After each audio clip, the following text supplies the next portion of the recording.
Chapter 1, the Nazca Lines stretching across the arid plains of southern Peru. The Nazca Lines remain one of the world's most enigmatic achievements of ancient humanity. These vast geoglyphs etched into the desert floor over 2 millennia ago are a silent test to the ingenuity, creativity, and cultural sophistication of the Nazca civilization. Encompassing over 1,500 square miles of barren desert, these lines form a bewildering array of shapes, from simple geometric designs to elaborate figures of animals and plants. Among them, a hummingbird spreads its delicate wings, a condor soars across the desert floor, and a monkey twists its tail in a spiral. What makes these figures remarkable is not only their size, some spanning hundreds of feet, but their precision and clarity, traits that continue to baffle researchers and inspire endless theories about their origin and purpose. The Nazca Lines were created between 500 BCE and 500 CE by the Nazca people, an ancient civilization that thrived in this harsh desert environment.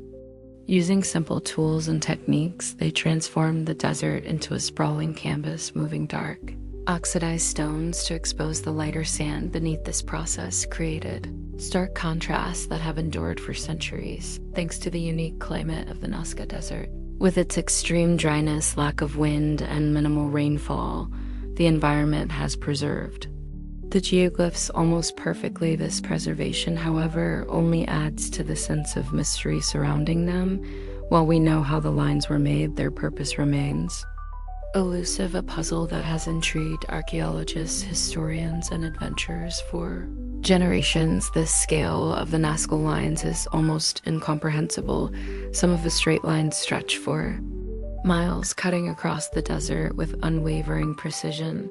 Others form intricate patterns, such as spirals, trapezoids, zigzags, and intersecting shapes. The animal figures are equally striking: a spider with long, delicate legs, a whale, its body outlined in smooth curves, a lizard stretching across the earth. Each figure is so large that it is impossible to fully comprehend its form from the ground. It is only from the air, an unimaginable perspective for the Nazca people, that the true artistry of these designs becomes apparent. This paradox has led to countless theories about how and why they were created. One of the most compelling questions about the Nazca Lines is their intended audience. Were they designed for the gods as offerings visible from the heavens? Many scholars believe this theory holds weight, as the Nazca people likely revered celestial forces and sought to communicate with the divine. In Andean cultures, nature and the cosmos were deeply intertwined with spiritual beliefs, and lines may have served as a kind of bridge between the human and the divine. This idea is supported by the discovery of ceremonial artifacts near some of the geoglyphs, including pottery and textiles adorned with similar symbols and motifs. These findings suggest that the lines were not merely decorative, but held profound cultural and religious significance. Another theory posits that the Nazca Lines were used for astronomical purposes, acting as a calendar or observatory to mark important celestial events. Some of the lines align with solstices, equinoxes, and other astronomical phenomena, leading researchers to speculate that they were used to track the movements of the sun, moon, and stars. For an agricultural society like the Nazca, understanding the rhythms of the natural world would have been essential for survival. Planting and harvesting crops in the unforgiving desert required precise timing, and the lines may have served as tools for marking the passage of seasons and the arrival of rains. Yet not all the designs fit neatly into an astronomical framework. The animal figures in particular seem to carry symbolic meanings that go beyond practical concerns. The spider, for example, may represent fertility or water, both of which were vital in the desert environment. The hummingbird, often associated with vitality and the ability to thrive in harsh conditions, could symbolize resilience and hope. The monkey, with its spiraling tail, might have ties to mythological or cosmic cycles. Each figure likely held a specific significance to the Nazca people, though the exact meanings remain a matter of speculation. Without written records to provide insight into their beliefs, we are left to interpret these designs through the lens of archaeology and cultural anthropology. The methods used to create the Nazca lines are as fascinating as the lines themselves. Archaeologists have found evidence that the Nazca people employed simple tools such as wooden stakes and ropes to map out their designs with remarkable precision. By placing stakes at key points and using ropes to create straight lines and curves, they were able to construct massive figures with consistent proportions. This process would have required not only technical skill, but also careful planning and coordination. The sheer scale of the endeavor suggests that it was a communal effort with large groups of people working together over extended periods of time. The question of why the Nazca invested so much time and energy into these geoglyphs is equally intriguing. The harsh desert environment posed constant challenges, from water scarcity to extreme temperatures, yet the Nazca thrived in this landscape, developing advanced irrigation systems known as Puccio to channel water from underground sources.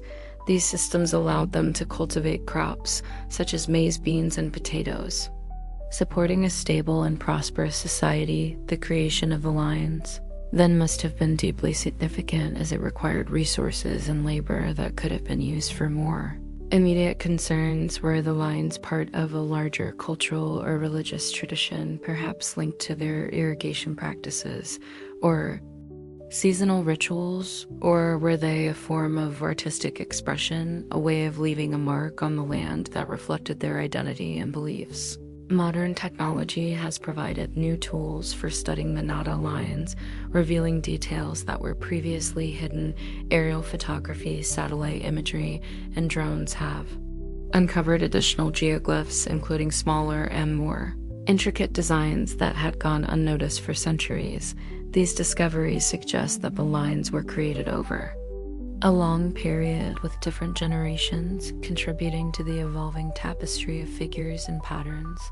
They also highlight the diversity of the Nazca's artistic and cultural traditions, which encompass both monumental projects like the geoglyphs and smaller, everyday expressions of creativity. Despite these advances, many mysteries remain. For instance, why are some lines perfectly straight, while others meander or form complex shapes? Why do certain designs cluster in specific areas, while others stand alone in isolated parts of the desert? And what role did the landscape itself play in shaping the lines? Some researchers have suggested that the geoglyphs were carefully placed to align with natural features, such as hills, valleys, or underground water sources. If this is true, it adds another layer of complexity to the Nazca's relationship with their environment. One of the most enduring aspects of the Nazca lines is their ability to inspire wonder and curiosity. They are a reminder of the boundless creativity of the human spirit and the enduring desire to connect with something greater than ourselves. Whether they were meant to communicate with the gods, map the heavens, or simply celebrate the beauty of the natural world, the lines reflect a profound connection between humanity and the landscape.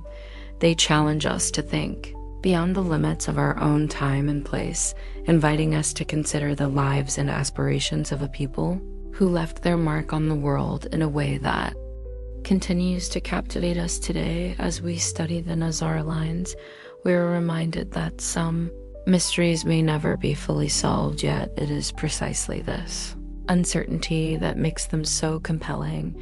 They are not just artifacts of the past, but living symbols of the enduring power of human imagination. To gaze upon the Nazca lines, whether from the air or the ground, is to step into a world of possibility, a world where art, science, and spirituality converge in ways that defy easy explanation. In the silence of the desert, the lines speak to us across the centuries, inviting us to ponder the questions they pose and the stories they tell. Chapter 2. The Voynich Manuscript. For more than a century, the Voynich Manuscript has stood as one of the most confounding and persistent enigmas in the world of historical scholarship. The book filled with a script no one can read and illustrations no one can definitively interpret has resisted every attempt at translation or comprehension it has drawn in scholars, linguists, code breakers, and amateur cryptographers, all eager to crack its secret, yet none have succeeded. Every decade, new theories emerge, some well-reasoned and others bordering on the outlandish, but the book remains as unreadable today as it was when it first surfaced in modern times, and so it continues to intrigue, to perplex, and to challenge the very limits of our understanding of language history and the capacity of the human mind.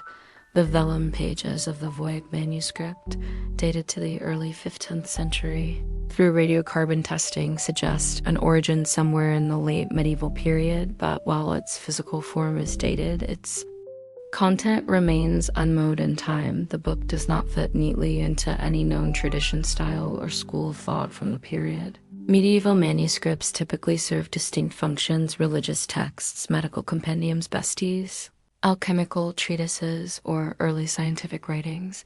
Yet the Voynich manuscript evades categorization. It does not match any known language or known set of symbols, and its illustrations appear to depict a completely alien world populated by plants and creatures that exist nowhere.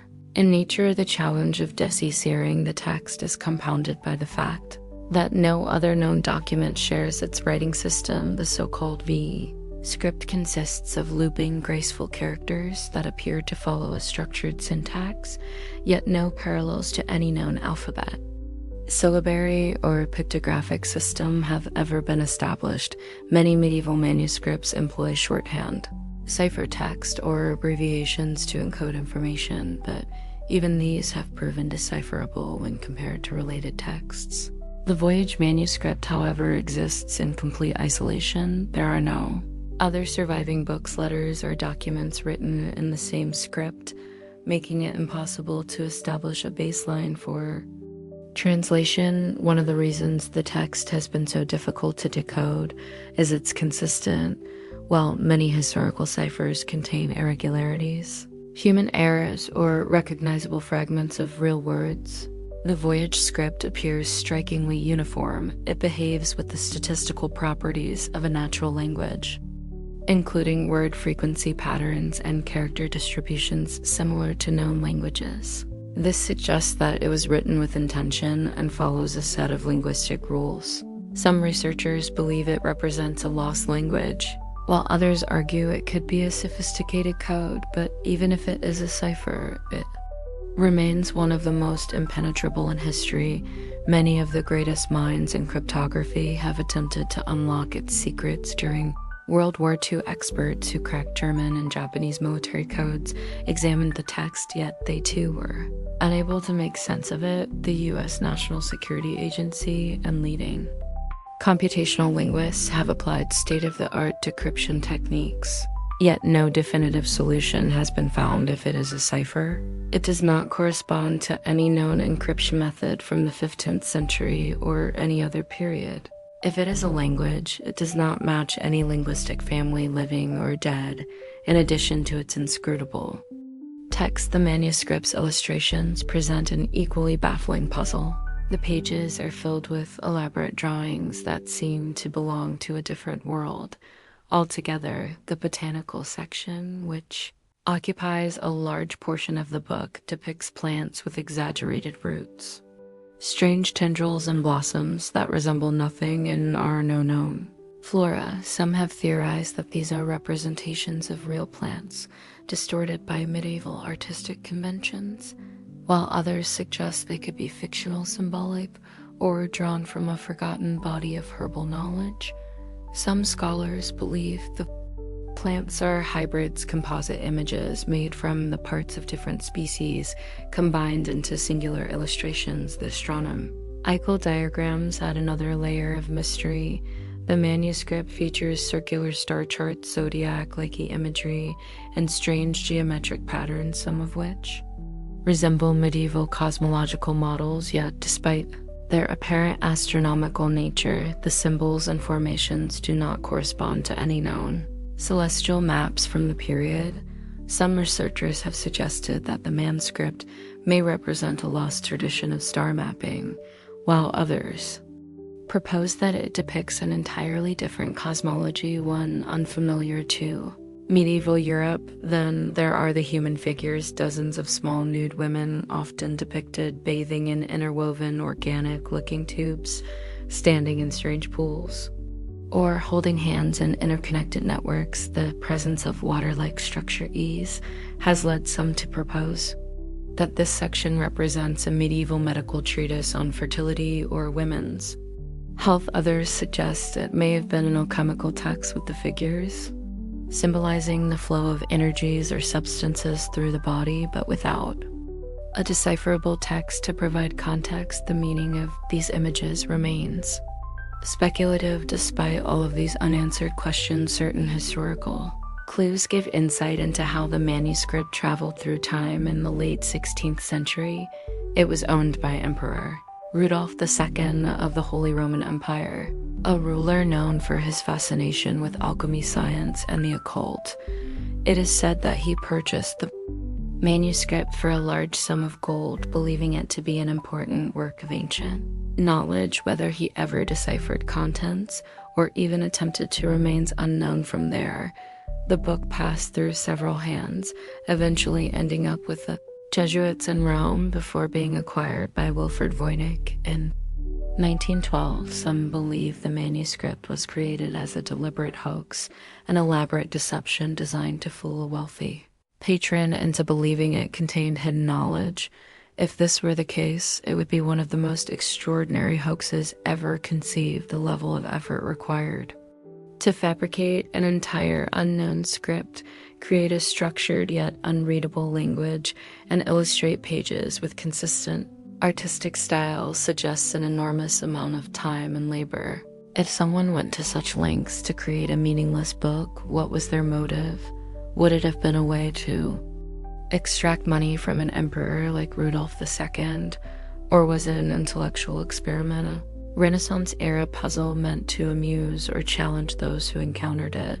If the manuscript is genuine, meaning it contains real information rather than being a hoax, then it represents one of the greatest lost bodies of knowledge in history. It could be an unknown scientific work, a medical compendium, an alchemical treatise, or even a record of a forgotten civilization. Some even speculate that it could be a form of encoded autobiography, the secret writings of a single individual who wished to obscure their knowledge from the world. Modern artificial intelligence and machine learning have been applied to the Voynich manuscript in recent years, analyzing letter patterns and attempting to compare them to known linguistic structures. Some researchers claim to have found possible connections to ancient languages, while others argue it represents a completely unknown system of communication, yet no breakthrough has definitively proven the meaning of the text, leaving it as mysterious as ever. As long as the manuscript remains undeciphered, it stands as a challenge, an unfinished puzzle that invites new theories, new research, and new attempts to decode its secrets. Whether it is an alchemical relic, an elaborate hoax, or the record of an unknown language, the Voynich manuscript continues to capture the imagination of those who encounter it. Its pages filled with unknowable words and impossible plans are a doorway to a mystery that has persisted for centuries, and until that mystery is solved, if it ever is, the Voynich manuscript will remain one of history's greatest and most perplexing riddles, an artifact of lost knowledge that whispers from the past, refusing to reveal its secrets. Chapter 3: The Antikythera Mechanism. Beneath the azure waters of the Iron Sea, resting in the sunken remains of an ancient shipwreck of the Greek island of Antikythera lay a fragment of bronze that would challenge everything we thought we knew about the technological capabilities of the ancient world. Discovered by sponge divers in 1901, the corroded mass of gears, dials, and inscriptions in it seemed little more than a curiosity, a mere relic of the past, perhaps part of an ancient clock or a navigational instrument. Yet, as researchers carefully examined its structure, a startling truth emerged. This was no ordinary artifact, but a machine so advanced that it defied conventional historical narratives. The Antikythera Mechanism, as it came to be known, is often regarded as the world's first analog computer, a device of staggering complexity capable of tracking celestial movements, predicting astronomical events, and calculating intricate cycles of time with a level of precision thought impossible for its era, dating back to at least the 2nd century BCE, and possibly even earlier. The mechanism represents a pinnacle of Hellenistic engineering, a glimpse into a forgotten lineage of scientific knowledge that would not be rivaled until the European Renaissance, over 1,000 years later. The first clues to the Devic's true nature emerge when archaeologists and historians began studying its internal structure. What at first appeared to be a single corroded chunk of metal was in reality a sophisticated assembly of interlocking gears, hidden beneath layers of calcified deposits accumulated over 2 millennia. Underwater X-ray imaging, CT scans, and advanced digital reconstructions revealed that the mechanism consisted of at least 37 meshing bronze gears, precisely cut and arranged to track the positions of the sun, moon, and possibly even planets. It contained a system of files and pointers that aligned with known astronomical cycles, allowing its users to anticipate celestial phenomena with remarkable accuracy for years. Historians struggled to understand the implications of this discovery before the Antikythera Mechanism. The prevailing belief was that gear-driven technology of such sophistication did not emerge until the development of medieval clockwork in the 14th century. The mechanism shattered this assumption, proving that the ancient Greeks had already developed complex mechanical computation far earlier than previously imagined. The shipwreck in which the mechanism was found dates to roughly 70 to 60 BCE, but evidence suggests that the device itself could be older, possibly constructed between 200 and 150 BC. Some researchers believe it may have been created in the workshops of Rhodes, an important center of Hellenistic scientific thought and home to great minds like Hipparchus, one of antiquity's foremost astronomers. Others speculate that it could be linked to Archimedes, the legendary Greek mathematician and inventor who was known to have designed intricate mechanical devices. Though no definitive evidence connects the mechanism to a specific individual, its existence suggests that ancient scientists possessed a deeper understanding of mechanical engineering than was previously acknowledged. One of the most remarkable features of the Antikythera Mechanism is its ability to predict lunar and solar eclipses with precision. The front of the device included a large circular D representing the zodiac and the calendar year, tracking the movements of the sun and moon through the sky. The back of the device featured spiral dials corresponding to the Saros cycle, a known 223 modern period used to predict eclipses. These calculations were not merely theoretical, they were practical tools for navigation, agriculture, and religious observe and providing ancient civilizations with a way to align their activities with the rhythms of the cosmos.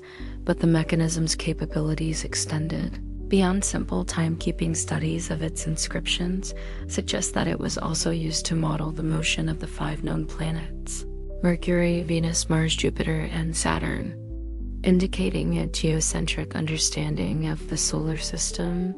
The device accounted for the variable speeds of these celestial bodies, using intricate gearing to replicate their apparent retrograde motion, a feat of engineering that suggests an astonishing degree of astronomical sophistication.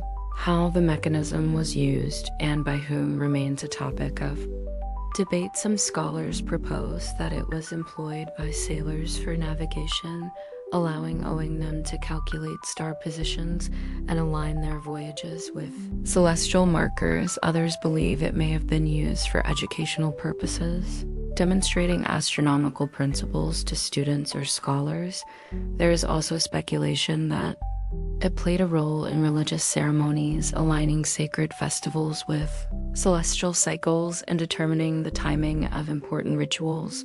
The true origin of the technology that made the Antikythera Mechanism possible is another enigma. Was this a singular invention, the work of one brilliant individual whose knowledge was lost with the passage of time, or was it part of a broader tradition of ancient mechanical computation with similar devices once existing in other parts of the Mediterranean world?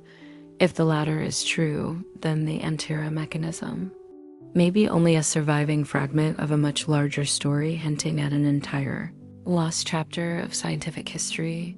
One of the most tantalizing questions surrounding the device is why such knowledge disappeared for so long. If the Greeks were capable of constructing a mechanism of this complexity in the 2nd century BCE, why did similar devices not appear again for more than a millennium? Some historians suggest that the fall of the Hellenistic world, followed by the decline of the Roman Empire, led to the loss of scientific advancements. Others argue that the knowledge was preserved in scattered texts, misunderstood by later generations, or even deliberately ignored in favor of more dominant philosophical and religious paradigms. In recent decades, technological advancements have allowed researchers to study the Antikythera Mechanism in greater detail than ever. Before, CT scans have revealed previously unreadable inscriptions, offering new insights into its functions and construction. Advanced 3D modeling has enabled the recreation of working replicas, demonstrating how the gears interacted to produce astronomical predictions. These studies have confirmed that the device was not a mere curiosity, but a highly precise instrument, one whose complexity would not be rivaled until the age of mechanical clocks. Yet, even with all that has been learned, mysteries remain. Some researchers believe that the mechanism's design suggests the existence of an even more advanced prototype, a now lost predecessor from which it was derived. Others wonder if additional fragments of similar devices might still lie undiscovered in the depths of the NC or in forgotten storerooms of museums around the world. The Antikythera Mechanism challenges our understanding of technological progress, reminding us that history is not always a linear path of steady advancement. Instead, knowledge can be gained and lost, discovered and forgotten, waiting for the right moment to be rediscovered. It forces us to reconsider how much of the ancient world's scientific achievements have been lost to time, and raises the possibility that other extraordinary technologies may have existed only to vanish without leaving a trace. As divers continue to explore the Antikythera shipwreck, searching for more clues, and as modern researchers apply cutting-edge techniques to analyze the device, the full story of the Antikythera Mechanism may one day come to light, but for now, it remains one of history's greatest technological marvels, an object from a forgotten era that whispers of a lost age of knowledge, precision, and ingenuity. The rusted gears of the Antikythera Mechanism, though silent for centuries, speak volumes. They tell us that the ancients were capable of far more than we ever imagined. They challenge our assumptions about the limits of early science and technology, and most of all, they remind us that history is still full of secrets waiting to be uncovered. Chapter 4: Stonehenge. Amidst the rolling green fields of Salisbury Plain in England stands one of the most iconic and enigmatic monuments of human history. Stonehenge, towering monolithic stones, carefully arranged in concentric circles, stand as silent sentinels of an age long past, a place of mystery, ritual, and speculation. Stonehenge has captivated the imagination for centuries, inspiring countless theories about its origins, purpose, and the people who built it. Despite extensive research and archaeological investigation, this ancient structure continues to withhold many of its secrets, offering only fragments of its story to those who seek to understand its true significance. Stonehenge is not just a single monument, but the culmination of a construction process that spanned generations. It was built in several phases, beginning as early as 3100 BC during the late Neolithic period. The first stage consisted of a simple circular earthwork enclosure known as a henge with a ditch and an inner bank. Over the centuries, wooden posts and later stones were placed in the center, evolving into the monument we see today. By the time the massive CRS and stones were raised around 2500 BC, Stonehenge had become one of the most remarkable and complex structures of the ancient world. The monument's construction is one of its greatest mysteries, the largest. Stones known as sarsens weigh up to 25 tons each and were transported from a quarry nearly 20 m away. The smaller blue stones, which weigh between 2 and 5 tons, came from the Prelly Hills in Wales. Over 150 m from Stonehenge. How these massive stones were moved without the benefit of modern technology remains a subject of debate. Some theories suggest the builders used sledges and wooden rollers, while others propose that the stones were floated on rafts along rivers.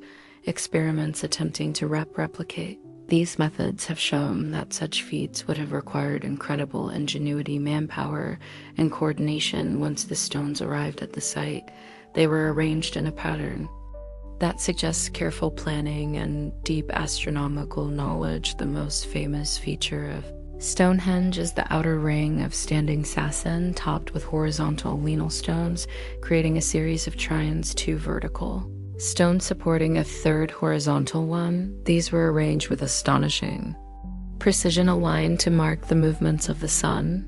The most famous alignment occurs on the summer solstice, when the sun rises directly over the heel stone, casting its first light into the heart of the monument. This suggests that Stonehenge is built with a sophisticated understanding of celestial cycles, possibly serving as an ancient observatory or a calendar marking important seasonal events. Beyond its astronomical significance, Stonehenge was clearly a site of profound spiritual and cultural importance. Theories regarding its function range from a temple dedicated to sun worship to a place of healing, a royal burial ground, or a ceremony gathering site. Excavations around the area have revealed human remains, tools, and pottery, indicating that people traveled great distances to visit Stonehenge, possibly as part of religious pilgrimages or ritual ceremonies. Some of the burials found nearby suggest that the site may have had a connection to death and the afterlife, serving as a sacred place where the dead were honored and remembered. The people who built Stonehenge belonged to a society that left no written records, making it difficult to determine precisely how and why they constructed such an elaborate monument. However, archaeological evidence provides some clues. The builders were part of an advanced Neolithic culture that engaged in farming, animal husbandry, and large-scale construction projects. Their ability to organize the labor required to transport and erect such enormous stones speaks to a high degree of social organization and shared purpose. The presence of other henges and megalithic sites across Britain and Europe suggests that Stonehenge was part of a broader cultural tradition, one that valued monumental architecture and the alignment of structures with celestial bodies. Recent discoveries have added new dimensions to our understanding of Stonehenge. Ground penetrating radar and aerial surveys have revealed hidden features beneath the landscape, including a vast network of pits, ditches, and smaller stone formations. Some of these structures predate Stonehenge, suggesting that the site had ritual significance long before the famous stone circle was erected. Nearby, the remains of another massive monument known as Durrington Walls suggest that Stonehenge was part of a larger complex of ceremonial sites, possibly linked to seasonal gatherings or religious festivals. One of the most intriguing aspects of Stonehenge is its connection to sound. Researchers have speculated that the layout of the stones may have influenced acoustics, amplifying voices or music played within the circle. This raises the possibility that Stonehenge was used for ceremonies involving chanting, drumming, or other forms of auditory ritual. If true, this would add another layer to its purpose, reinforcing its role as a place where both visual and auditory experiences were Central to its function, theories regarding the builders of Stonehenge have evolved over time. In medieval legends, the monument was attributed to the wizard Merlin, who is said to have magically transported the stones from Ireland.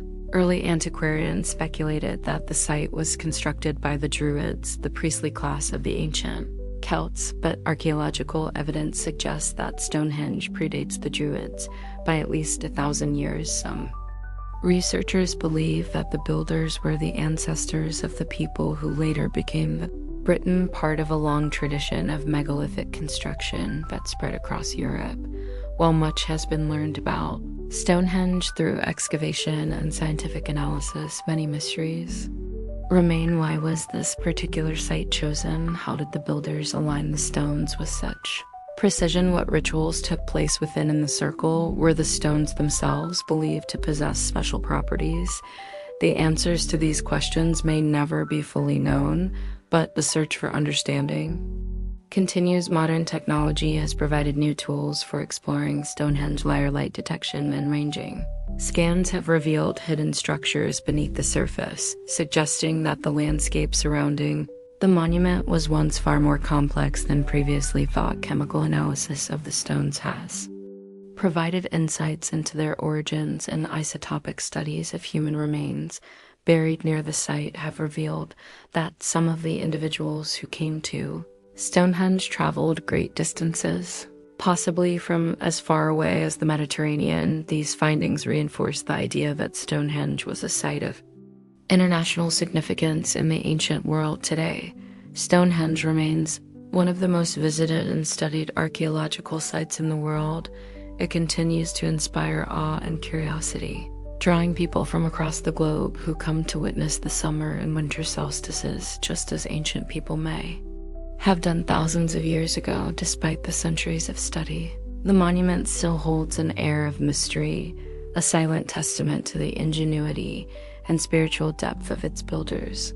Perhaps the true significance of Stonehenge lies not just in what it was, but in what it represents: the universal human desire to reach beyond the everyday, to connect with the cosmos, and to leave something behind that endures long after we are gone.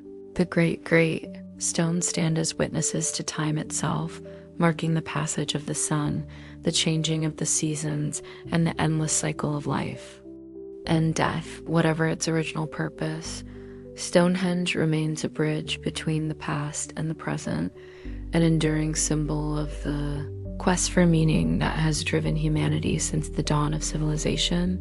And as the sun rises over the Stone Age solstice, just as it has for thousands of years, it reminds us that some mysteries are not meant to be fully solved, but to be experienced, pondered, and revered.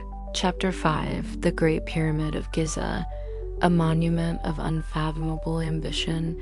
The Great Pyramid of Giza stands as one of the most extraordinary feats of human engineering ever accomplished, rising from the desert sands of Egypt. This awe-inspiring structure has dominated the skyline for more than 4,500 years, defying the ravages of time, weather, and even human interference. It has stood through the rise and fall of empires, the changing tides of civilizations, and the relentless march of technological progress, and yet it remains an enigma.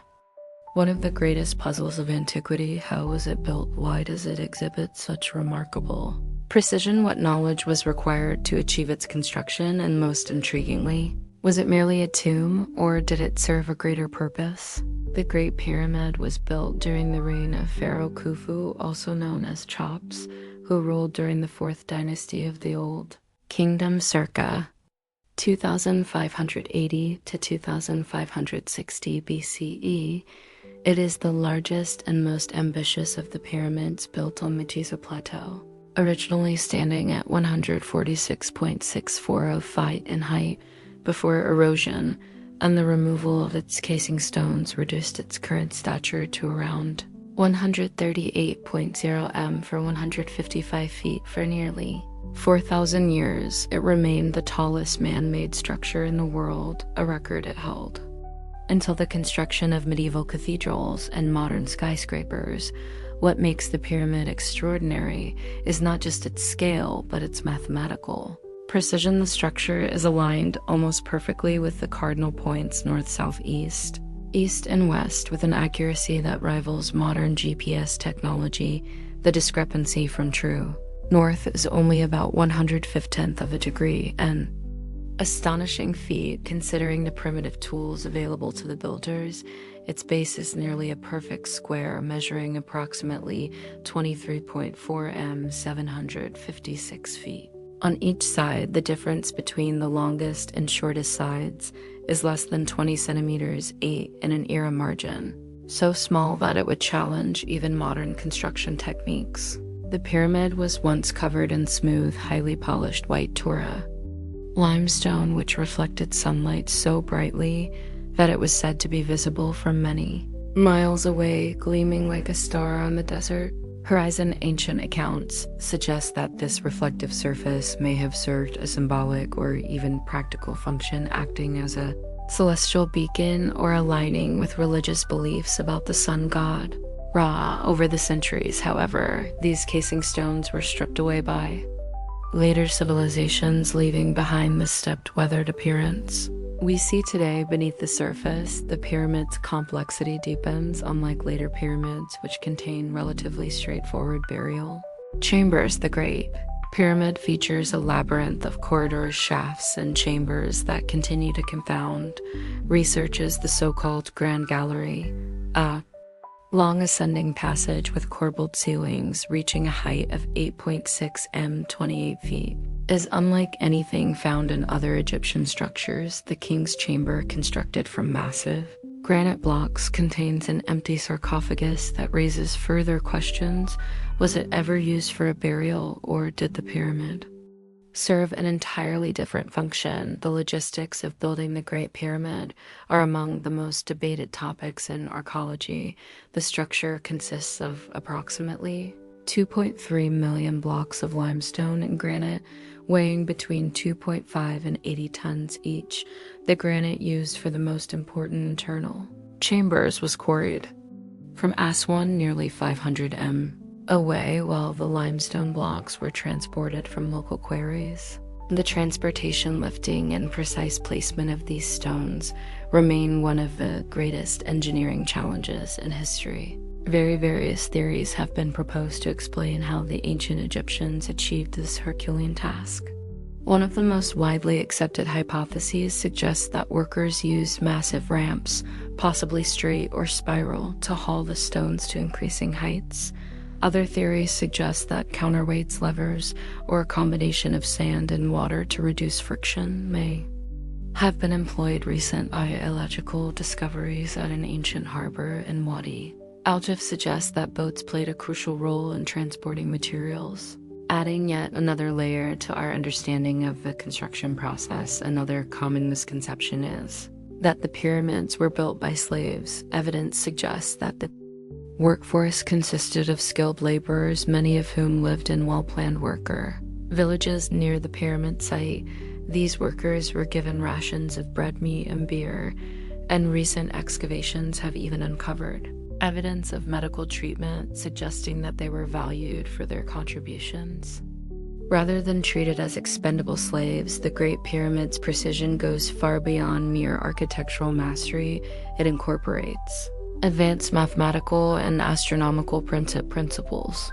Its alignment with the cardinal directions is near perfect, but even more astonishing is its connection to celestial bodies. The pyramid's dimensions appear to encode fundamental mathematical constants, including pi and the golden ratio. The perimeter of the pyramid divided by its height is almost exactly 2 pi, a relationship that suggests an advanced understanding of geometry. Some scholars argue that this could be a coincidence, while others believe it reflects a deliberate encoding of mathematical knowledge.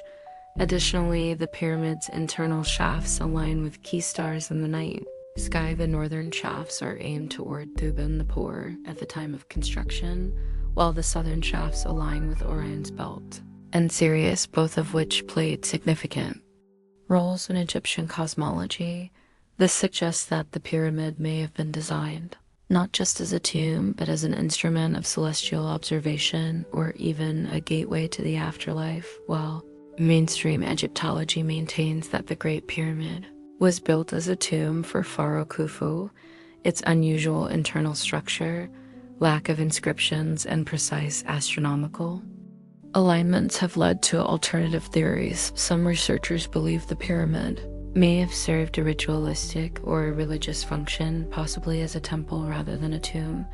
Others suggest that it was part of a grand calendar system tracking celestial cycles with extreme accuracy. More fringe theories propose that the pyramid was an ancient power plant designed to harness and distribute energy through its geometric shape and conductive materials, such as the high quartz content in the granite blocks. While this idea lacks mainstream support, it highlights the enduring fascination with the pyramid's potential beyond conventional explanations. Adding to the mystery, recent scans of the Great Pyramid using wand tomography have argued a previously unknown void above the Grand Gallery. This space, roughly the size of a commercial airplane, has no known entrance or exit. Could it contain hidden chambers, undiscovered artifacts, or evidence that might change our understanding of the pyramid's true purpose? Despite the vast amount of research conducted on the Great Pyramid, it remains one of the most tantalized in mysteries of the ancient world. It represents a culture that, against all odds, achieved something so monumental that it has outlasted empires, wars, and the elements. Even as modern civilization continues to advance, the pyramid stands as a humbling reminder that the achievements of the past may not be as primitive as we once believed. The desert winds continue to swirl around its base, whispering through the ancient corridors, as if carrying the voices of those who labored to construct it. Whether the pyramid was a tomb, a temple, a cosmic observatory, or something yet to be understood, its presence commands respect and awe. It is a message from the past, written not in ink but in stone, a silent yet powerful testament to the boundless keen capabilities of human determination, intellect, and vision.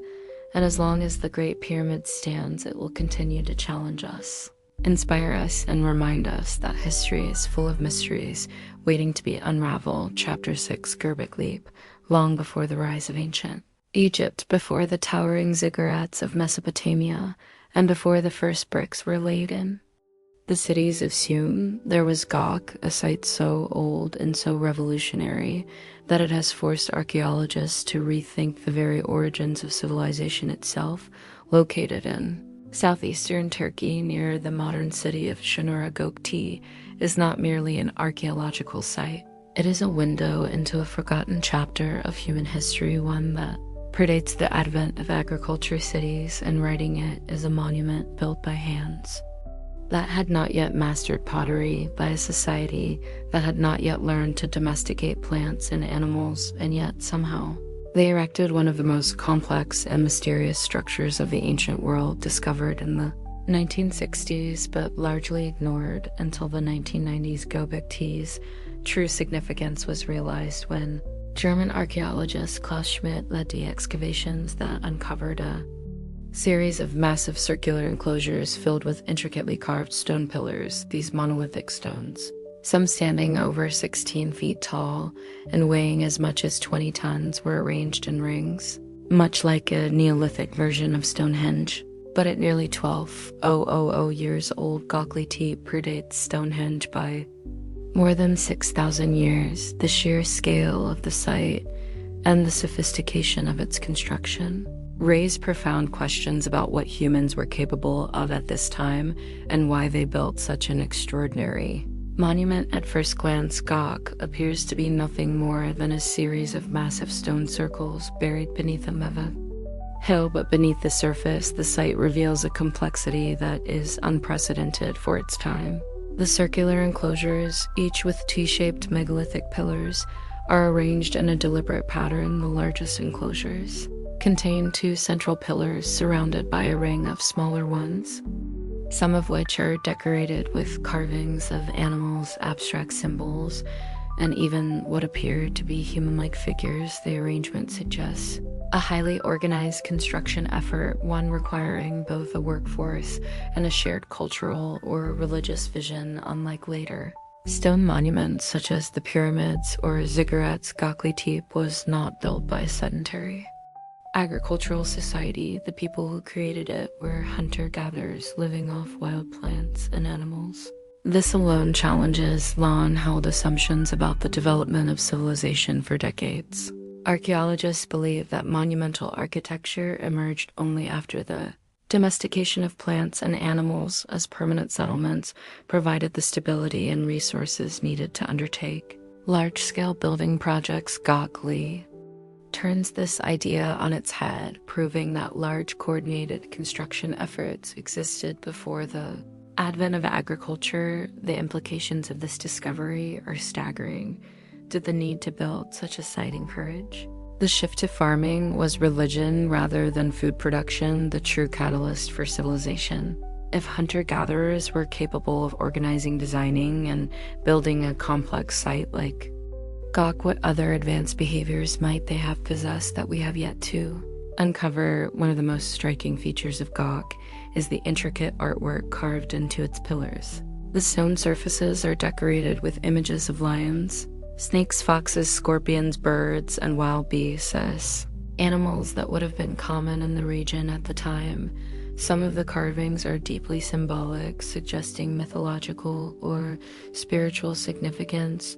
Others seem to depict scenes of movement and interaction, hinting at storytelling or ritual, meaning the T-shaped pillars themselves are an enigma. Some researchers believe they represent stylized human figures with arms carved along the sides and belt-like motifs at the base.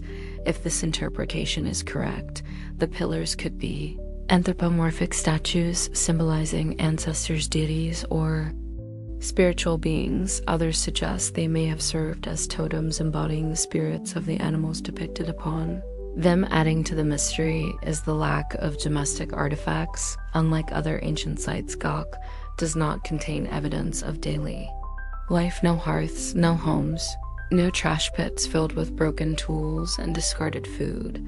This suggests that the site was not a permanent settlement, but a place of pilgrimage, ritual, or communal gathering. It may have been a temple, a ceremonial center, or even a proto-religious complex used for feasting and worship. The scale of Göbekli suggests that it required an enormous amount of labor quarrying, carving, and moving the massive limestone pillars. Would have been a monumental challenge, especially for a society without metal tools, wheels, or domesticated animals. The builders would have had to cut the stone using primitive flint tools, transport it using wooden sledges or rolling logs, and lift it into place with rope and manpower alone. Such an effort would have required hundreds, if not thousands, of people working in coordination. How was this achieved in a hunter-gatherer society, which typically operated in small, mobile groups? Some researchers believe that the site was built seasonally, with different groups of people coming together at certain times of the year to contribute to its construction. This would imply that social organization and cooperation existed on a scale far beyond what was previously thought possible for pre-agricultural humans. Recent discoveries suggest that large feasting events may have taken place at Göbekli. Archaeologists have found enormous quantities of animal bones, particularly gazelle, suggesting large-scale communal meals. Some of the bones also show signs of brewing, evidence that early humans may have been fermenting grain into beer as part of their rituals. If true, this would mean that alcohol production predates settled farming, raising fascinating questions about the role of feasting and intoxication in early social bonding and religious expression. Perhaps one of the greatest mysteries of Göbekli is its deliberate barrier. At some point, possibly around 8000 BCE, the site was systematically covered with earth and debris, effectively preserving it for thousands of years. Why would a civilization that invested so much effort in constructing such a grand site suddenly abandon and bury it? Some theories suggest that the site lost its significance as new religious or social structures emerged. Others propose that changes in climate or environment made it less desirable as a gathering place. A more intriguing possibility is that Gok was intentionally buried as part of a ritual marking the end of one era and the beginning of another. The discovery of Göbekli Tepe has fundamentally altered our understanding of human history. It challenges the traditional narrative that civilization began with agriculture and that monumental architecture emerged only after the establishment of settled societies. Instead, it suggests that the impulse to build, to create, and to express complex spiritual beliefs may have existed long before farming cities in written language. Gok may not be the only site of its kind. Other still undiscovered megalithic structures could lie beneath the earth waiting to be revealed. If such sites exist, they could provide further evidence that complex social and religious structures existed at a much earlier stage of human development than previously thought. Today, as archaeologists continue to excavate and analyze, Gok new discoveries may yet reshape our understanding of the past, but for now it remains a place of profound mystery, a monument from an age when humanity stood on the threshold of civilization, reaching for something greater, something eternal. And in the quiet hills of southeastern Turkey, beneath the shadow of the ancient stones, the echoes of a forgotten world still linger, waiting for us to listen. Chapter 7: The Bimini Road. Beneath the crystal clear waters of the Bahamas, just off the coast of North Bimini Island, lies a formation that has baffled explorers, archaeologists, and geologists alike. Known as the Bimini Road, this peculiar underwater structure consists of massive rectangular limestone blocks arranged in a pattern that has sparked debate since its discovery in 1968. The stones lying in a curving path across the ocean floor appear so precise, so deliberately placed, that many have speculated they are the remnants of an ancient, lost civilization. Some believe they could be the last surviving traces of Atlantis, while others insist that they are nothing more than a natural geological formation, a trick of nature that only seems artificial to the untrained eye. And yet the mystery remains unresolved, continuing to fuel curiosity and controversy as divers and researchers search for answers. Beneath the waves, the Bimini Road was first identified by a team of divers led by Dr. J. Manson Vallon, and who came across what appeared to be an organized pathway of giant stone slabs resting beneath about 18 feet of water. The stones, some as long as 13 feet and weighing several tons, lay side by side, forming what seemed to be a massive submerged road or wall. The discovery was immediately met with excitement and speculation, as many saw it as potential proof of an ancient civilization that had long since disappeared. For those who believed in the legend of Atlantis, the timing of the discovery seemed almost too perfect. Decades earlier, the famous American psychic Edgar Cayce had predicted that evidence of Atlantis would be found in the Bimini region in 1968 or 1969, when the Bimini Road was uncovered. Within that exact time frame, believers saw it as a confirmation of his prophecy. The question of whether the Bimini Road is a natural formation or a man-made structure has remained at the heart of the debate for over half a century. On one side, geologists argue that the formation is nothing more than an example of beach rock fracturing, a natural geological process in which sedimentary limestone formations break apart over time, creating roughly rectangular and polygonal blocks. These natural fractures, they claim, can easily be mistaken for deliberate construction, especially when ocean currents shift the stones into what appears to be an organized pattern. In this view, the Bimini Road is simply a quirk of nature, an illusion of design created by the forces of erosion, tectonic activity, and shifting tides. Yet others remain unconvinced by this explanation, pointing to numerous details that suggest human intervention: the formation's nearly uniform width, its consistent alignment, and the way some of the stones appear to be stacked or deliberately positioned, all challenge the idea that this is merely the result of random geological processes. Some dive have reported finding what seem to be supporting pillars or smaller stones placed beneath the larger slabs, which would suggest a level of intentional construction others claim to have identified cut marks, drill holes, or evidence of tool use on some of the block signs that, if verified, would strongly support the idea that the Bimini Road is an artificial structure rather than natural form. The question then arises if the Bimini Road was built by human hands. Who built it, and for what purpose? One theory suggests that it was part of an ancient harbor, serving as a breakwater or docking structure for seafaring peoples who lived in the region thousands of years ago. Similar harbor formations have been found in other parts of the world where ancient civilizations constructed stone barriers to protect their ships from rough currents and storms. If this theory is correct, then the Bimini Road may be evidence of a previously unknown maritime culture, one that predates recorded history and has since been lost to time. Another possibility is that the formation was once a causeway or roadway, part of a larger land-based structure that was eventually submerged as sea levels rose at the end of the last ice age. If this were true, it would suggest that parts of the Bahamas were once above water, possibly supporting an advanced civilization that disappeared long before recorded history began. Some researchers believe that remnants of stone foundations, walls, or even entire cities may still be hidden beneath the seabed, waiting to be discovered. The most controversial theory, and the one that captures the imagination of many, is that the Bimini Road is a remnant of Atlantis. Plato's description of the lost continent, a great island civilization that supposedly sank beneath the waves in a single catastrophic event, has fueled countless searches for evidence of its existence.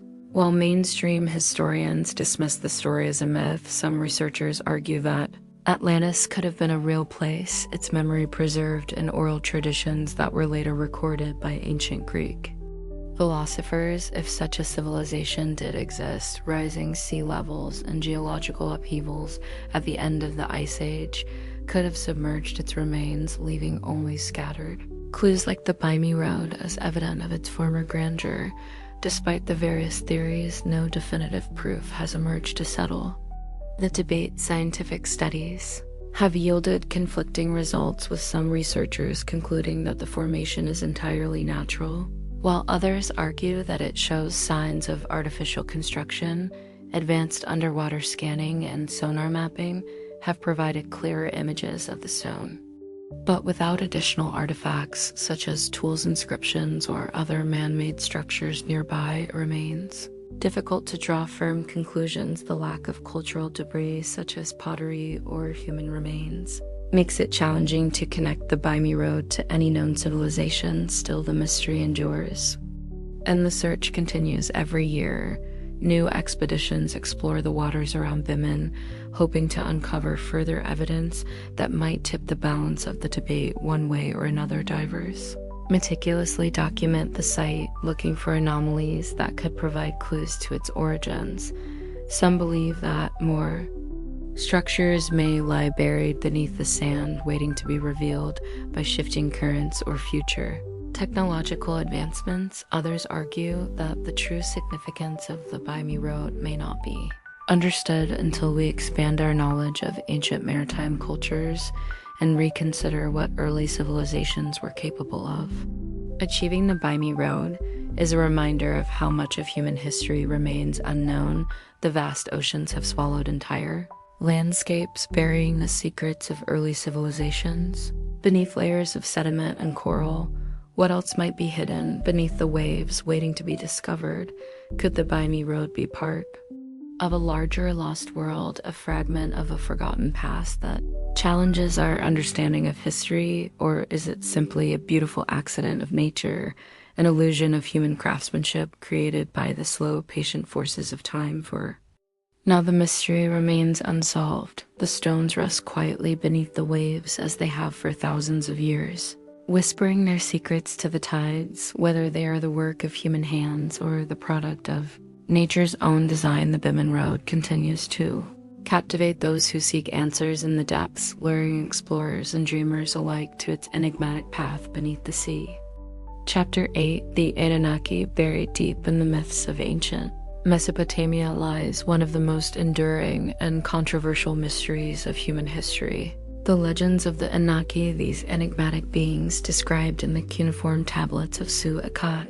Assyria and Babylon were said to be powerful deities who descended from the heavens and played a fundamental role in shaping the early civilizations of the Tigris and Euphrates valleys. For thousands of years, they were worried as gods associated with creation kingship and the divine forces that govern the cosmos, but in modern times, the Anunnaki have become the subject of endless speculation with theories ranging from mainstream historical interpretations to more radical ideas suggesting they were extraterrestrial visitors who altered the course of human evolution. The earliest references to the Anunnaki come from the Sumerians, the first known civilization in recorded history who flourished in southern Mesopotamia around 3000 BCE.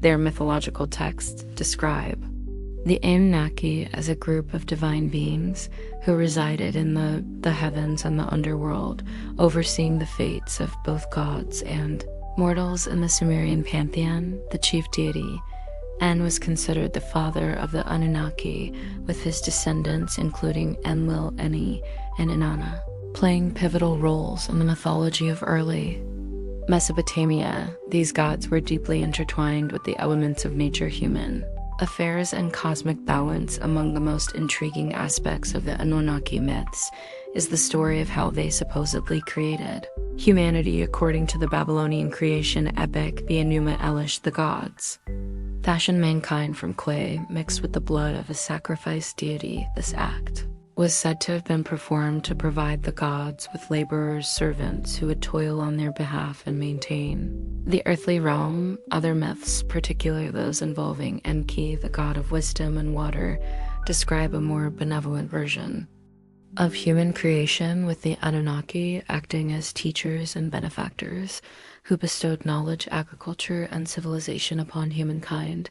The role of the Anunnaki in human affairs did not end with creation. Mesopotamian texts often depict them as rulers, arbitrators, and judges, guiding the development of early cities such as Ur-Uruk and Eridu kingship. According to Sumerian belief, was not a human invention, but a divine mandate granted by the gods to chosen individuals who would rule in their name. The idea of a divine right to rule, which persisted throughout history in various forms, may have originated from these early myths. The first kings of Sium were said to have been either semi-divine or in direct contact with the gods, acting as intermediaries between the heavens and the earth. The stories of the Anunnaki largely faded from history as Mesopotamian civilizations declined and were replaced by new cultures and religions. However, their legacy endured, influencing later mythologies and even finding echoes in biblical stories of divine beings interacting with humanity. Some scholars have drawn comparisons between the Anunnaki and the Nephilim of the Hebrew Bible, mysterious figures described as the offspring of divine beings and human women in recent decades. The Anunnaki have taken on an entirely new dimension thanks in large part to alternative historians and opponents of ancient astronaut theory. The most famous of these is Zechariah Satan, whose controversial interpretations of Mesopotamian texts propose that the Anunnaki were not gods at all, but extraterrestrial beings who came to Earth in the distant past. According to Sitchin's books, beginning with the 12th planet, the Anunnaki originated from a hidden planet in our solar system called Nibiru. He claimed that they came to Earth approximately 450,000 years ago in search of gold, which they needed to sustain their home planet's atmosphere. Finding primitive humans on Earth, they supposedly altered our DNA through genetic manipulation, accelerating human evolution and using early humans as a labor force to mine gold. Sitchin's theories, while widely dismissed by mainstream historians and linguists, have captivated millions of readers and sparked endless debate. His ideas have become a cornerstone of ancient astronaut theory, influencing everything from science fiction to conspiracy theories. The notion that humanity was visited by advanced extraterrestrials in prehistory, who either guided or controlled Our development has become a evasive theme in alternative history circles, while traditional scholars argue that Sitchin's translations of Sumerian texts are flawed and that no known Mesopotamian writings mention anything. Resembling his version of events, the fascination with the Anunnaki as potential alien visitors persists beyond the extraterrestrial hypothesis. Some researchers have proposed more grounded interpretations of the Anunnaki. Mythological significance. One theory suggests that the Anunnaki represent a symbolic reflection of early Sumerian rulers and priest-kings, legendary figures who wielded great power and were later deified.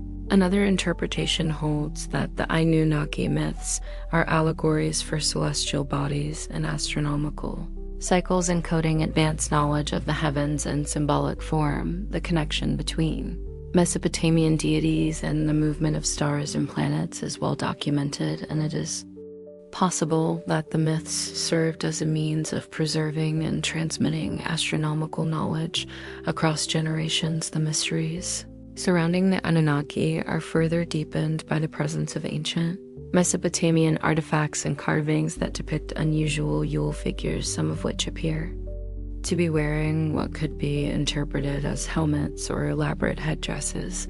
Some of these figures are shown holding strange objects resembling modern depictions of scientific instruments, while mainstream archaeologists interpret these images as artistic representations of gods and their attributes. Ancient astronaut theorists see them as potential evidence of extraterrestrial visitors. Despite the debates and differing interpretations, one thing is certain: the Anunnaki have captured the imagination of people across cultures and time periods.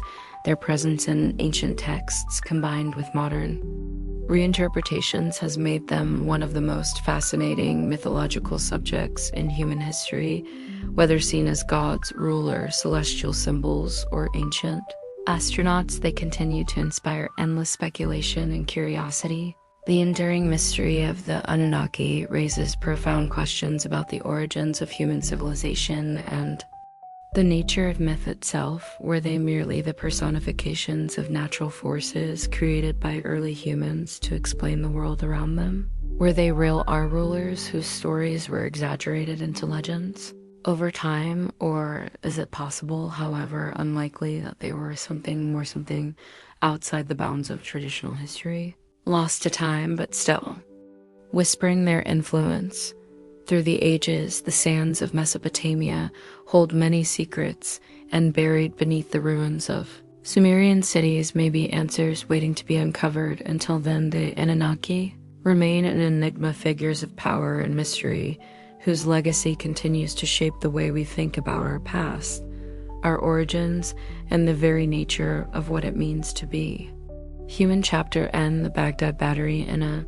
dusty storage room of the National Museum of Iraq, among the many relics of Mesopotamian sea civilization, lies an artifact that challenges conventional narratives of technological history.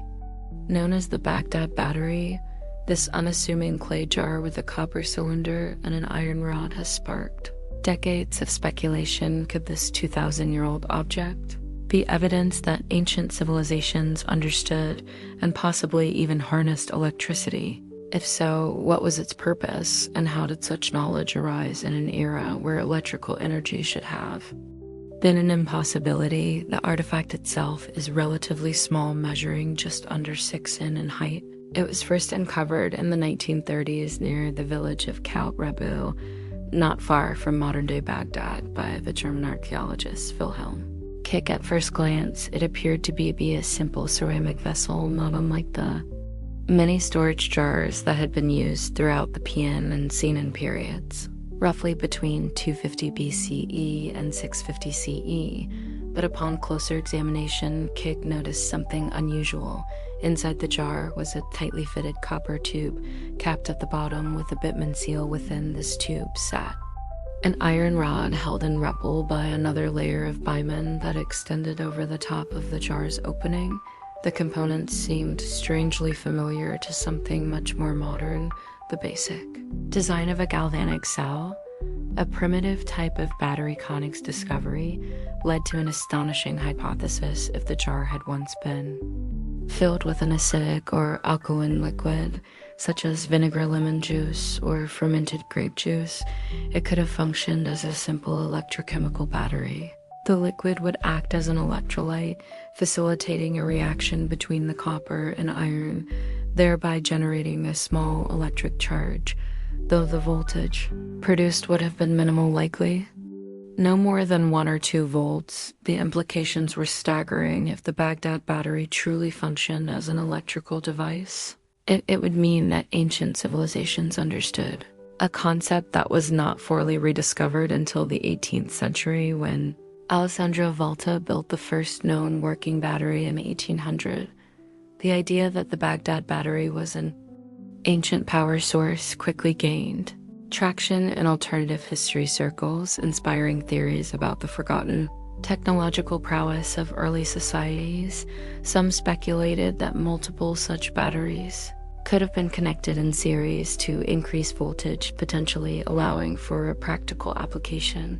But if the artifact did indeed generate electricity, the next question was even more perplexing. What was it used for? One of the most popular theories suggests that the Baghdad battery may have been used for electroplating, an early method of coating metal objects with a thin layer of another metal. In this scenario, artisans might have used the battery to apply gold or silver coatings to jewelry, statues, or religious artifacts.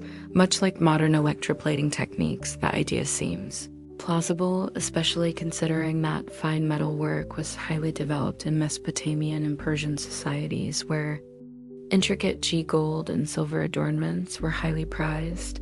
If the ancient world had discovered a way to use electricity for metalwork, it would indicate an advanced level of craftsmanship and chemical understanding.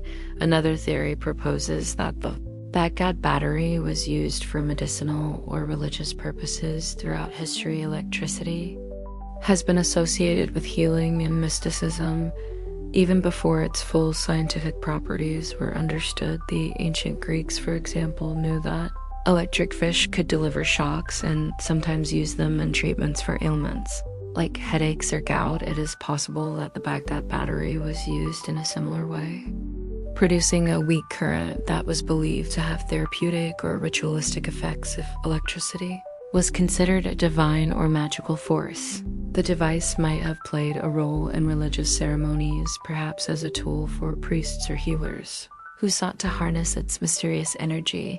Some alternative theorists have taken the implications of the Baghdad battery even further, suggesting that it is evidence of lost knowledge, perhaps even remnants of an ancient civilization that understood electricity in ways that modern historians fail to recognize. These speculations extend into the realms of kudo, archaeology, and alternative science, with some claiming that ancient cultures may have used electricity for lighting, energy transmission, or even lost technologies that have yet to be uncovered. While these ideas are often dismissed by mainstream scholars, they highlight the deep fascination with the possibility that human ingenuity stretches far beyond what is currently documented.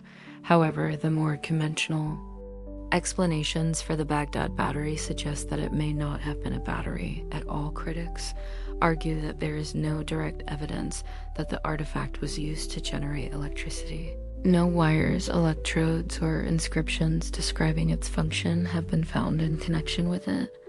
Some experts believe the jar was simply a storage container, possibly used for holding scrolls, sacred texts, or ceremonial liquids. The presence of the copper tube and iron rod could have served a more mundane purpose, such as preventing corrosion or contamination of whatever substance was stored inside. Additionally, there is no historical record of any other similar devices being used in ancient Mesopotamia or Persia. If the Baghdad battery were part of a larger technological system, one would expect to find more artifacts that support this hypothesis. The absence of such evidence raises doubts about whether the jar was ever intended to produce electricity, or if the resemblance to a modern battery is merely coincidental, despite Theism. Modern experiments have demonstrated that replicas of the Baghdad battery can indeed generate small amounts of electrical current when filled with an acidic solution. While this does not prove that the original artifact was used in this manner, it does confirm that the design is capable of functioning as a primitive battery. Whether this was an intentional feature or a modern misinterpretation of an unrelated object remains an open question. The Baghdad battery remains one of history's most intriguing anomalies, an artifact that blurs the line between what we think we know about the past and what might still be hidden beneath the sands of time. If it was indeed an early attempt at harnessing electricity, then it forces us to reconsider the technological capabilities of ancient civilizations and the possibility that some discoveries were made and lost long before they were officially documented. If, however, it was simply a storage jar, then it serves as a reminder of how easily modern perspectives can impose unintended meanings onto the relics of the past. As it sits in a museum locked behind glass, the Baghdad battery continues to challenge and inspire. Was it technological marvel ahead of its time, a forgotten experiment in electricity, or just an ordinary vessel misinterpreted by modern minds until definitive evidence emerges?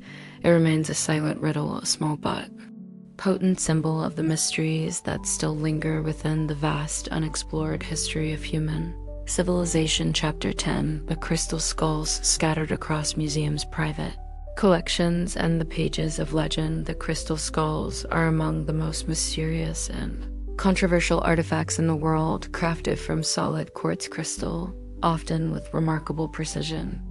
These skulls have been the subject of endless speculation, attracting the attention of archaeologists, spiritualists, and conspiracy theorists alike. Some claim they are remnants of lost civilizations, evidence of an advanced ancient technology long forgotten by history. Others believe they possess supernatural properties capable of healing, transmitting knowledge, or even unlocking the secrets of human consciousness. And then there are those who see them as nothing more than elaborate hoaxes, modern creations, disguised as relics of the past. Whatever the truth may be, the crystal skulls continue to captivate and mystify, drawing seekers from all corners of the world who hope to uncover their hidden meanings. The origins of the crystal skulls are shrouded in uncertainty. Most are attributed to the ancient Mesoamerican cultures of the Aztec and Maya, whose civilizations flourish in Mexico and Central America long before the arrival of the Spanish. According to legend, the skulls were sacred objects used by priests and chants in rituals to communicate with spirits, ancestors, or even celestial beings. Some stories speak of a set of 13 crystal skulls, each imbued with knowledge and wisdom, which when brought together would reveal profound truths about the universe and humanity's destiny. But while such legends are compelling, they lack historical documentation, leaving their authenticity in question.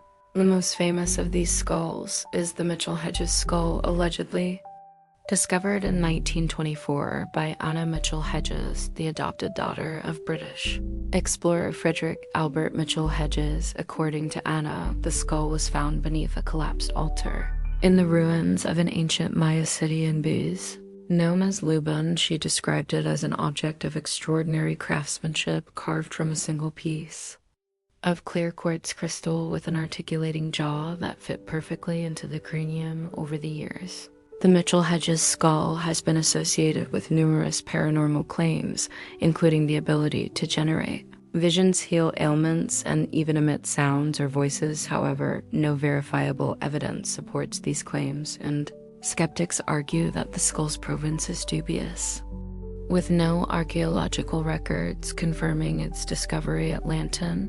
Other notable crystal skulls include the British Museum skull, the Smithsonian skull, the Paris skull, and the Berlin skull, all of which were acquired in the 19th and early 20th centuries. Unlike the Mitchell-Hedges skull, these artifacts have documented histories, though their authenticity is still debated. The British Museum skull, for instance, was purchased in 1897 from a collector who claimed it originated in Mexico, similar to the Smithsonian Institution, received its skull in 1992 as a donation, with the donor stating it had been obtained from an antiquities dealer in Mexico City. While these skulls are often displayed as ancient artifacts, scientific analysis has cast doubt on their origins. Modern examinations of the crystal skulls, conducted using electron microscopy and high-powered magnification, have revealed tool marks consistent with 19th century lapidary techniques.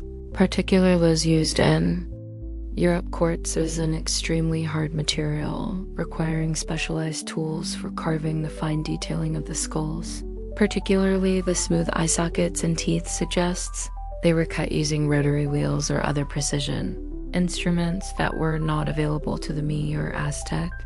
These findings strongly indicate that the skulls were not pre-Columbian artifacts, but rather modern creations, likely crafted in the late 1800s when European fascination with Medo-American artifacts was at its peak, if the skulls were indeed manufactured in the 19th or early 20th centuries. The question remains why some suggest they were created as fakes to be sold to museums and collectors eager to obtain relics of the mysterious lost civilizations of the Americas.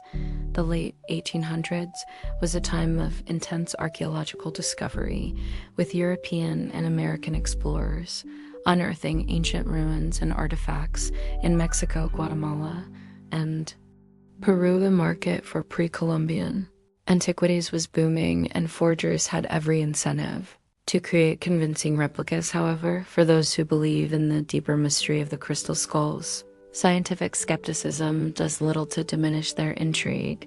Many claim that the skulls possess unique energetic or metaphysical properties. Some researchers and spiritualists insist that the quartz from which they are made has the ability to store and transmit information, much like modern computer chips, and that the skulls themselves could act as repositories of ancient knowledge. Stories persist of people experiencing visions, strange dreams, or unexplained phenomena after coming into contact with the crystal skull, leading some to speculate that they are far more than mere decorative objects. New Age movements and spiritual communities have embraced the crystal skulls as symbols of enlightenment and cosmic awareness. Some believe they were originally created by an advanced lost civilization such as Atlantis or Allura, and later passed down to the Maya or Aztec. Others suggest that they are extraterrestrial in origin, possibly given to ancient humans by beings from another world as tools for communication or guidance. While such theories lack empirical evidence, they continue to fuel the fascination surrounding the skulls, ensuring that they remain at the center of esoteric speculation despite the overwhelming evidence suggesting that most, if not all, of the known crystal skulls are of relatively recent origin. Their enduring mystery lies in the power they hold over the human imagination. Even if they were not crafted by the ancient Mii or Gigas, their allure is undeniable, whether seen as spiritual conduits, artistic masterpieces, or elaborate hoaxes. They remind us of our deep-seated need to connect with the past, to seek meaning in the unexplained, and to believe in the possibility that history holds more secrets than we have yet uncovered. The crystal skull, whether ancient relics or modern creations, continue to travel the world, exhibited in museums, studied by scientists, and revered by those who see them as more than mere objects. Perhaps their greatest power is not in what they are, but in what they inspire: a sense of wonder, a thirst for knowledge, and an enduring fascination with the mysteries of history. They stand as silent witnesses, waiting for us to decipher their secrets, whether those secrets lie in the annals of history or within the depths of our own imagination. Chapter 11, the Mayan long count calendar. Deep in the jungles of Mesoamerica, the Maya civilization left behind one of the most sophisticated and enigmatic calendar systems ever devised. By the ancient world, the Mayan long count calendar, an intricate system of timekeeping, was not merely a means of marking days and years, but a cosmic clock, a tool for tracking celestial cycles. predicting astronomical events and encoding profound spiritual and historical significance. It was this very calendar that for a time captured global attention as its final recorded date, December 21st, 2012, became the center of apocalyptic speculation. Yet, the reality of the Mayan calendar is far richer and more complex than the doomsday theories that briefly dominated popular imagination. It is a testament to the Mayans' deep understanding of time mathematics and the rhythms of the universe, unlike the standard 365 days, so calendar used in modern times. The Mayan long count was designed to measure vast epochs of time stretching far beyond the lifespans of individuals or even civilizations that functioned in cycles, each lasting roughly 5,125 years, known as a Great Cycle.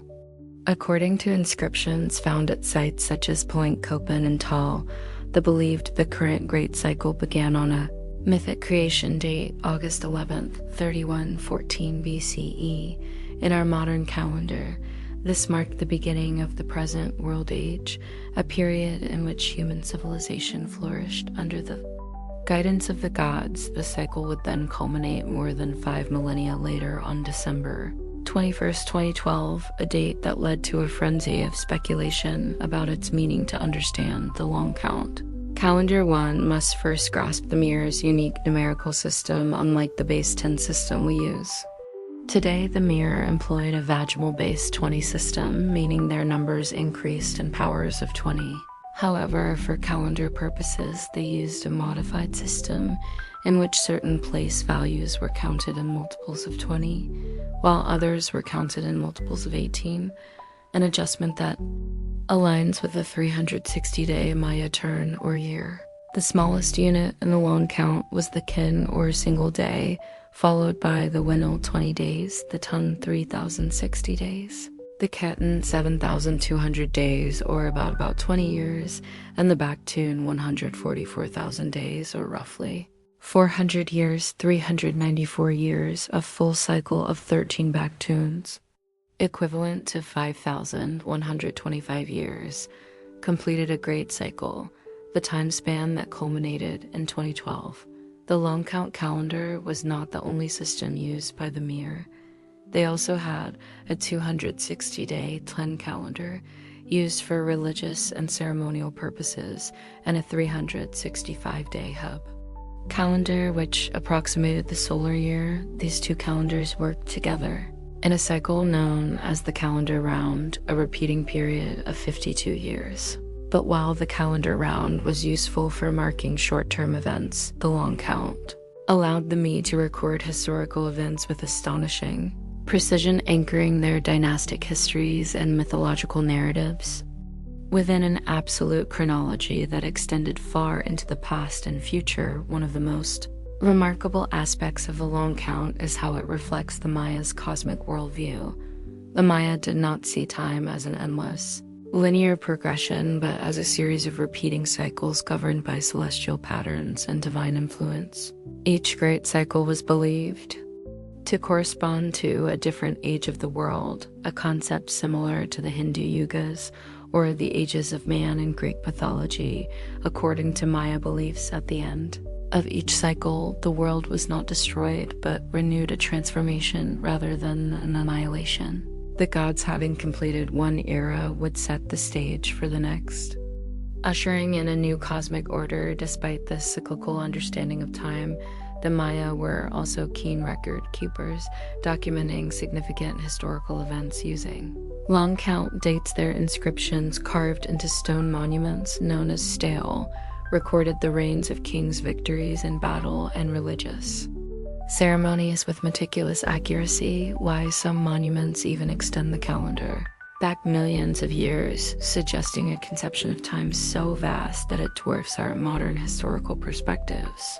The Dresden Codex, one of the few surviving Mi books, contains detailed astronomical calculations, including precise predictions of solar and lunar eclipses, demonstrating the Maya's advanced knowledge of celestial mechanics. The global fascination with the Mayan long count calendar reached its peak in the years Leading up to 2012, many interpreted the end of the Great Cycle as a prophecy of doom, imagining everything from planetary alignments triggering cataclysmic earthquakes to collisions with mythical celestial bodies. Like Nibiru books, documentaries, and even Hollywood films fueled the idea that the Maya had somehow foreseen the end of the world. However, scholars repeatedly emphasized that the Maya themselves did not predict an apocalypse. Rather, they saw the transition as a period of renewal, just as our own calendar resets on January 1st without signaling the end of existence. The completion of a Bakun simply marked the beginning of a new cycle.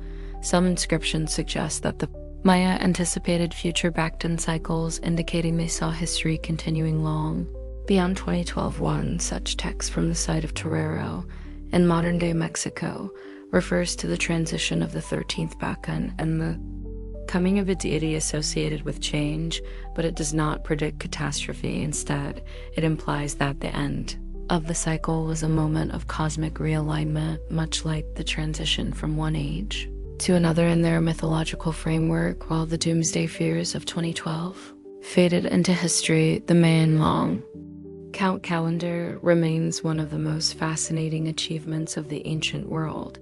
It is a testament to the intellectual and spiritual sophistication of a civilization that, without telescopes or modern scientific instruments, mapped the heavens with astonishing accuracy. Their understanding of time recorded in stone and codices speaks to a worldview that saw humanity not as isolated beings, but as part of a grand repeating cosmic order. Even today, the mysteries of the Mayan calendar continue to inspire study and speculation. How did a civilization with no metal tools or written alphabet in the modern sense develop such a precise and complex timekeeping system? Why did they believe that history unfolded in repeating cycles rather than progressing in a straight line? What other knowledge did they possess that has since been lost to time, though much of their civilization has vanished? The Maya left behind a legacy that continues to challenge and expand our understanding of the past. Their calendar, far from being a mere system of counting days, was a bridge between the earthly and the divine, a key to deciphering the rhythms of the cosmos. As we continue to explore its intricacies, we are reminded that the past is not simply a record of what was, but a guide to understanding what may yet come. Chapter 12, The Legend of Percy Fort and the Lost City of Z. In the annals of exploration, few names evoke as much mystery and intrigue as Colonel Para Harrison Fort, a British explorer, cartographer, and archaeologist. Fort was one of the last great adventurers of the early 20th century, a man driven by an unshakable belief that deep in the uncharted jungles of the Amazon lay the remnants of a lost civilization, a city he called simply Zid. His disappearance in 1925, along with his son and a companion, only deepened the legend, turning his quest into one of the most enduring mysteries of exploration. What happened to Percy Fort? Did he find his lost city only to perish in its ruins?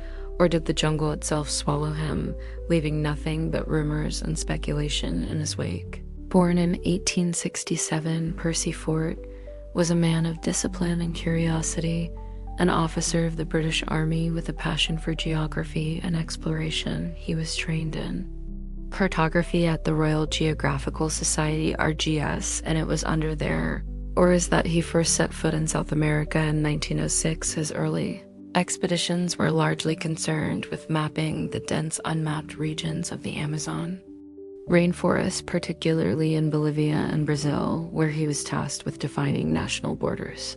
These missions took him deep into hostile and unknown territories, where he encountered impenetrable jungles, venomous creatures, and indigenous tribes whose ways of life had remained unchanged for centuries. Fort was no stranger to hardship. He endured hunger, disease, and isolation in one of the most unforgiving environments on Earth. But unlike many European explorers of his time, he did not view the native tribes as savages. He respected their knowledge of the land, learning their customs, and even coming to believe that they might hold the key to one of history's greatest secrets: the existence of an advanced civilization that had once flourished in the Amazon.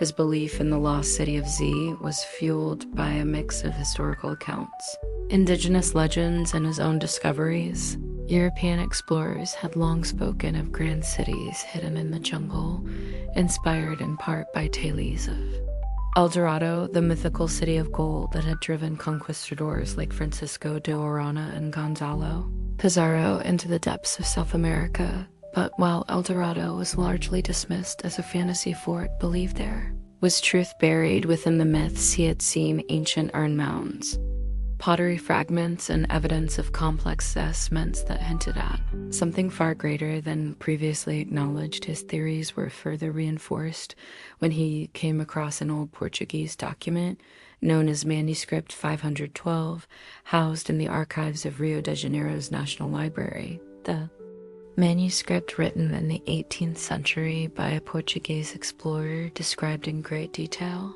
the discovery of a magnificent ruined city in the heart of the jungle, an advanced settlement with stone roads, grand archways, and inscriptions unlike anything known in the region.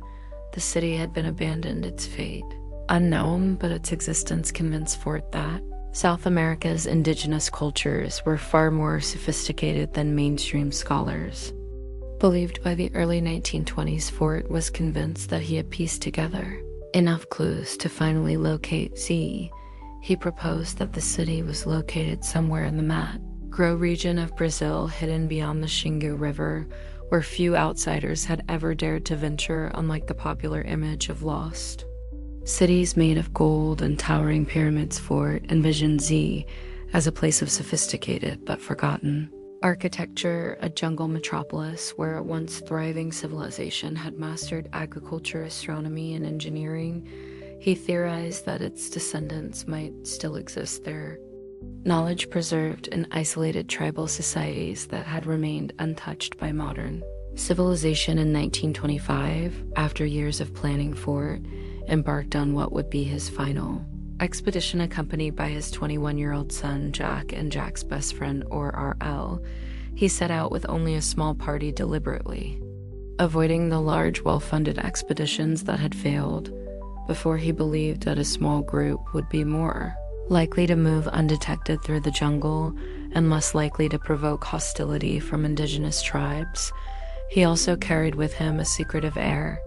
Fawcett had grown distrustful of other explorers and refused to disclose his exact route, fearing that competitors or looters might attempt to find the city before him. For weeks, his party sent back letters and dispatches detailing their progress. The last known communication from Fawcett came from a place he referred to his dead horse camp, named after a previous expedition where he had been forced to shoot his horse. In his final message, he seemed optimistic, writing that they were venturing into unexplored territory and expected to reach their goals soon. Then silence. Fawcett, his son, and RL vanished without a trace. No confirmed evidence of their fate was ever found, though their disappearance sparked a wave of speculation, rescue attempts, and conspiracy theories.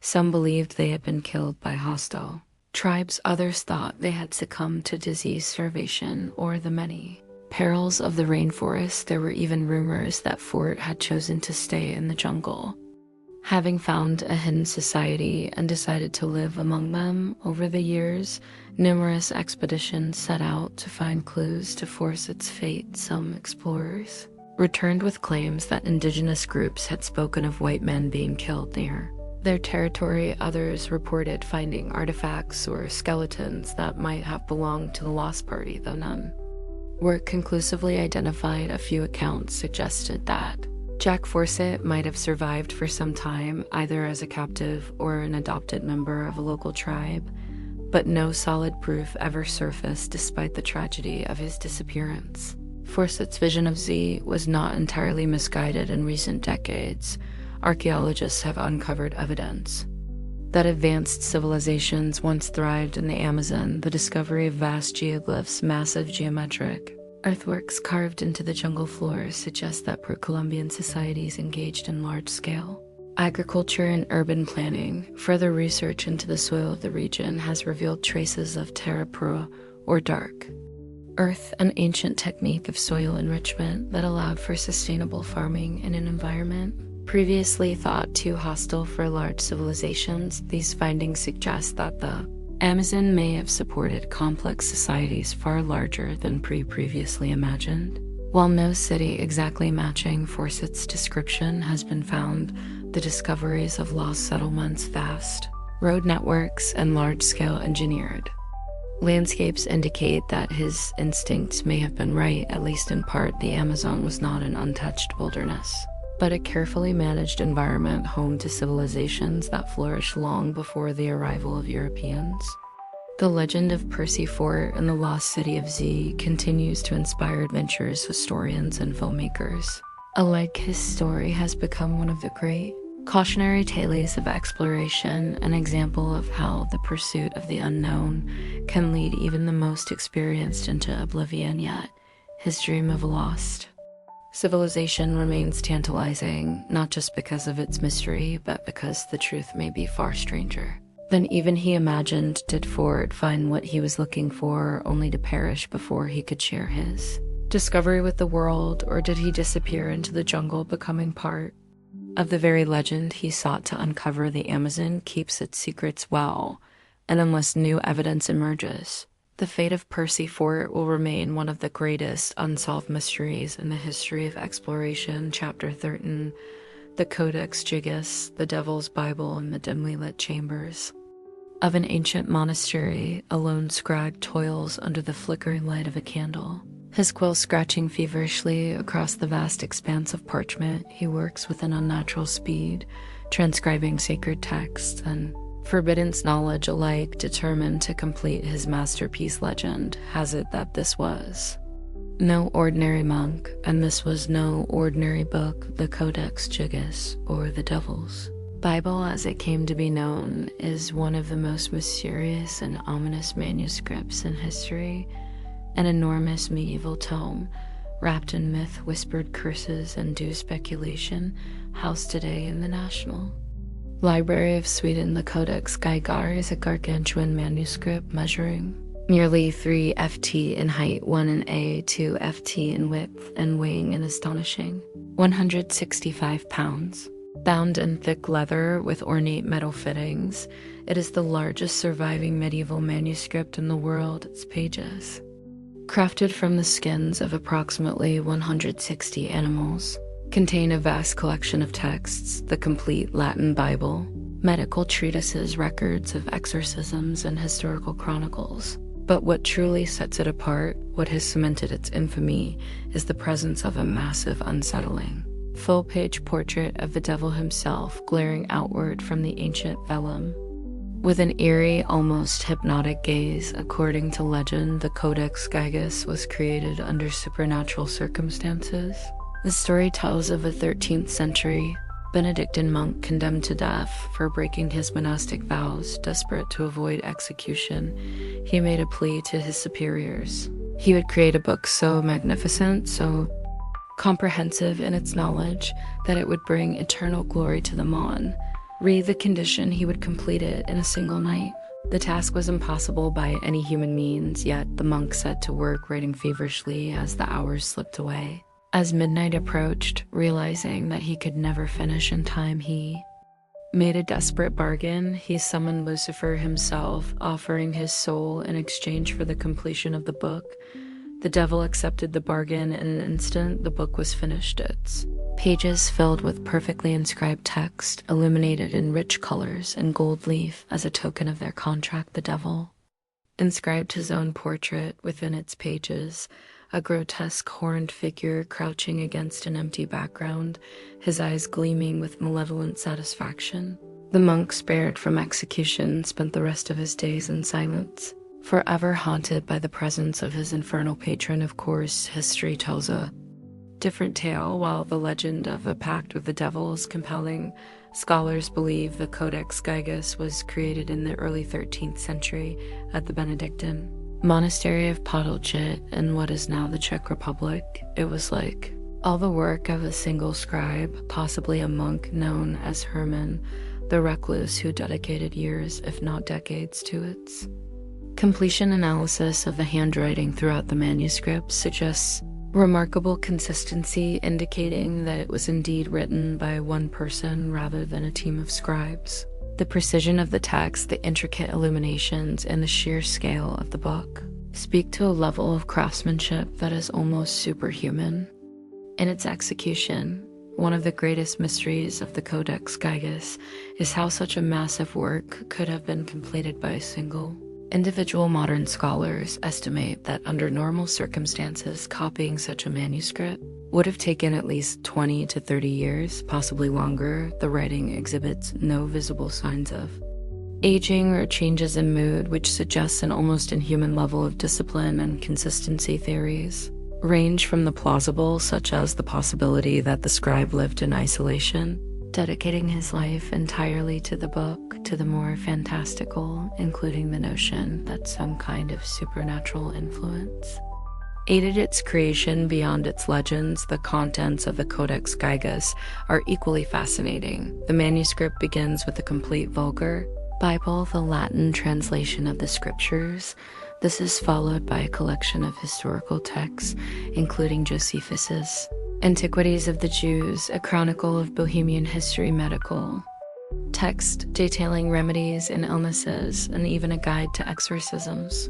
The inclusion of such a broad range of knowledge suggests that the book was intended as an encyclopedia of medieval thought, a compendium of both divine and earthly wisdom. Then there is the infamous illustration of the devil. Unlike the delicate and reverent depictions of religious figures found in most illuminated manuscripts, the devil in the Codex Gigas is portrayed as a monstrous figure with exaggerated claws, a forked tongue, and large, staring eyes. His entire body is pressed uncomfortably into the page, surrounded by darkness, as if trapped within the book itself. Facing this portrait on the opposite page is an illustration of the heavenly city, a clear contrast between salvation and damnation. Some believe that the devil's inclusion was meant to serve as a warning, a reminder of the consequences of sin. Others argue that its presence is more ominous, suggesting that the book itself was tainted by its own legend, forever bound to the entity it so vividly portrays. Throughout its long and storied history, the Codex Gigas has traveled across Europe, surviving wars, plagues, and fires. In 1648, during the Third 30 Years' War, it was seized by Swedish forces and taken from Prague as war booty, eventually becoming part of the collection at the Royal Library of Sweden, where it remains to this day. Despite its turbulent past, the book has remained remarkably well preserved, its pages still vibrant, its binding still strong. Even in the age of digital archives and high-resolution scans, the Codex Gigas retains its eerie mystique.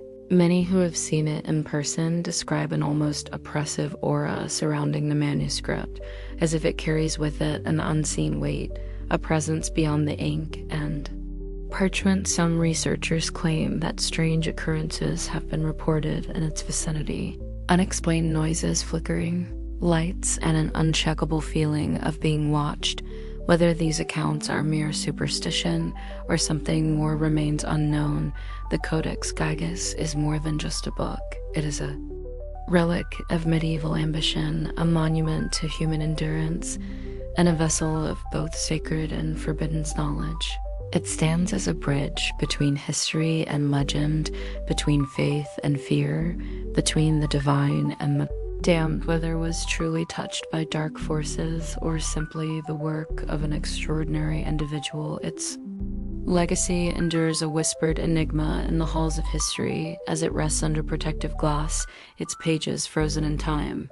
The question lingers: was the Codex Gigas merely a product of human devotion, or is there truth in the whispers that it was created with the help of something far more sinister, the devil's Bible remains silent, its secrets locked within its ancient pages, waiting for those brave enough to seek them. Chapter 14. The Devil's Sea. Far from the bustling ports and busy shipping lanes of the world's oceans, there lies a stretch of water that has long been whispered about in hushed tones, feared by sailors, and wrapped in the same eerie mystery as its infamous counterpart, the Bermuda triangle known as the Devil's Sea or the Dragon Triangle, this enigmatic region of the southeastern coast of Japan has earned a reputation as one of the most treacherous and unexplained areas on Earth. Stories of vanished ships, lost aircraft, strange lights, and electronic malfunctions have plagued the waters for centuries, leading some to believe that an unseen force, whether natural or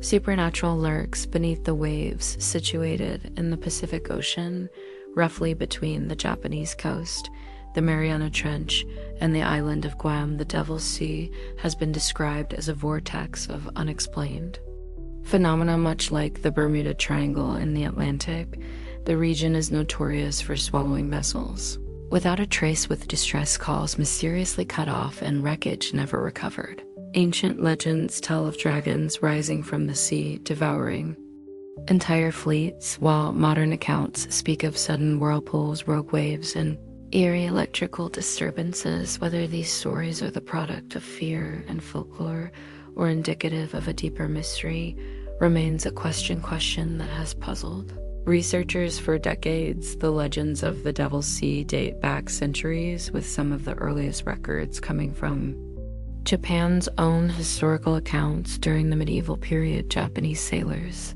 spoke of an area in the Pacific where ships would disappear under mysterious circumstances. These tales were often attributed to sea dragons or vengeful spirits, supernatural forces that were believed to protect the waters from intruders. The idea of sea dragons, mythical creatures said to lurk beneath the waves, pulling ships into the depths, became deeply ingrained in Japanese folklore. Some stories even suggest that the legendary lost continent of Lemura may have once existed in this region, its ruins now hidden beneath the ocean, exerting an unknown influence on those who dare to navigate its waters. One of the most well-documented incidents associated with the Devil's Sea occurred in the 1950s when Japan launched a research expedition to investigate the area's strange occurrences. The Japanese government had taken note of the increasing number of disappearances and sent a research vessel, the Kiyomaru No. 5, with a team of scientists aboard. The ship tasked with studying the geological activity of the region vanished without a trace, along with all crew members. No wreckage was ever recovered, and no definitive explanation for its disappearance was ever found. This incident only deepened the mystery, reinforcing the belief that something unnatural was at play. Over the years, numerous explanations have been proposed to account for the Devil's Sea's deadly reputation. One of the most widely accepted theories is that the region is highly geologically active, lying near the boundaries of multiple tectonic plates. The Pacific Ring of Fire, which encircles the Pacific Ocean, is one of the most seismically volatile areas in the world, prone to earthquakes, underwater volcanic activity, and shifting ocean floors.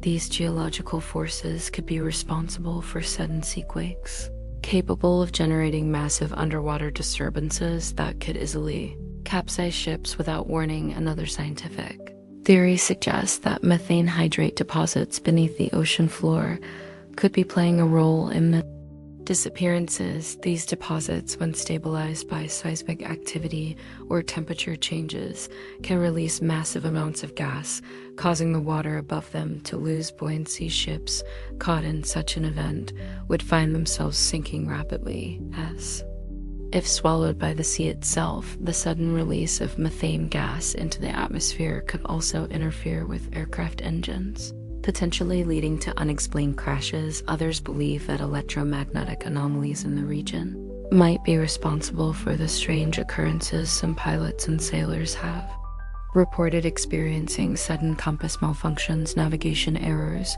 and unexplained radio disturbances when traveling through the Devil's Sea. These anomalies have led to speculation about unusual magnetic fields or even gravitations that could be affecting the area. Some researchers have compared this to the Bermuda Triangle, where similar reports of electromagnetic disruptions have been recorded. Of course, the Devil's Sea has also attracted its fair share of supernatural and conspiracy theories. Some claim that the region is home to a hidden Extraterrestrial base, a place where unidentified flying objects.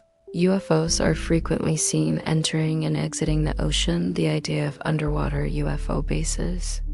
Or USOs, unidentified submerged objects, has gained traction among those who believe in extraterrestrial visitation, with some suggesting that the disappearances in the Devil's Sea are the result of alien abductions or secret experiments. Another theory links the Devil's Sea to the ancient concept of vial vortices, a term coined by researcher Ivan Sanderson to describe 12 geographic locations around the world where unexplained phenomena occur. These vortices, which include both the Bermuda Triangle and the Devil's Sea, are believed by some to be areas where the Earth's electromagnetic energy behaves unpredictably, creating distortions in time and space. If such vortices do exist, they could offer an explanation for the strange disappearances and anomalous reports associated with the region. Despite its ominous reputation, the Devil's Sea remains an essential part of maritime trade routes, with ships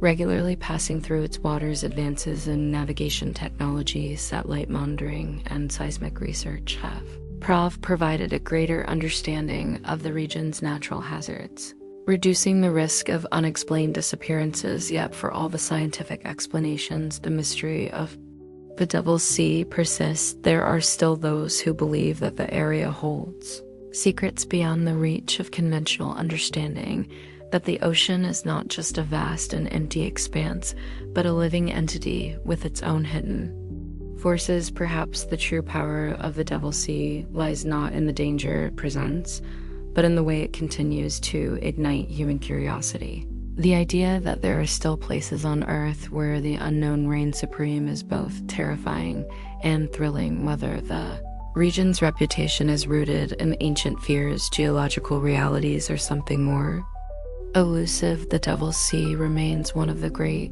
enigmas of the natural world, as the waves roll endlessly over the silent depths as ships pass cautiously through its waters. The legend of the Devil's Sea endures, a whisper on the ocean breeze, a riddle carved into the currents, waiting for those who dare to seek its answers. Chapter 15.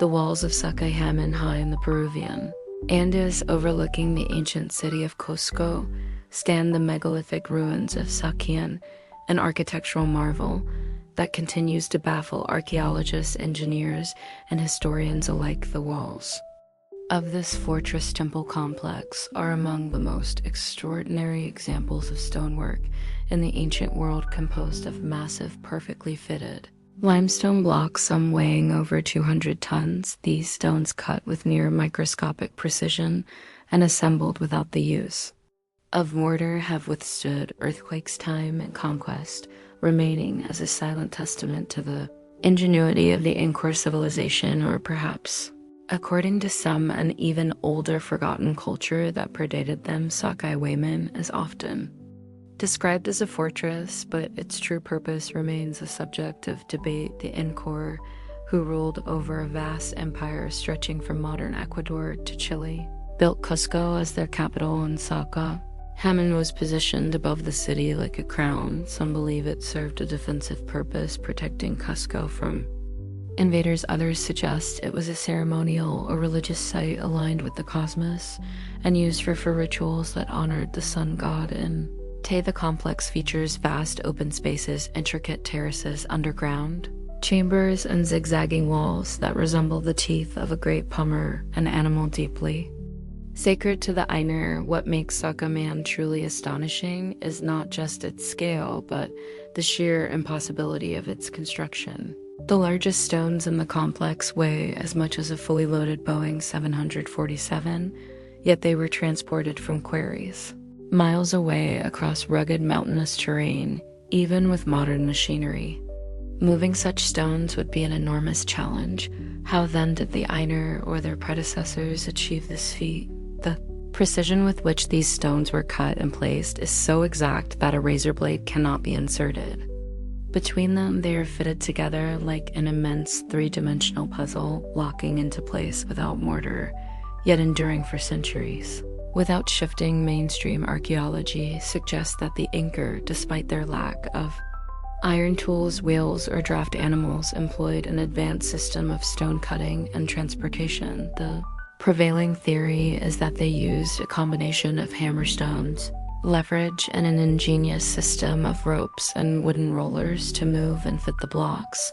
Some believe they used a technique known as stone pecking, in which smaller stones were used to repeatedly chip away at the larger ones until they achieve the desired shape. However, skeptics argue that this explanation is inadequate given the enormity of the stones and the seamless nature of their assembly.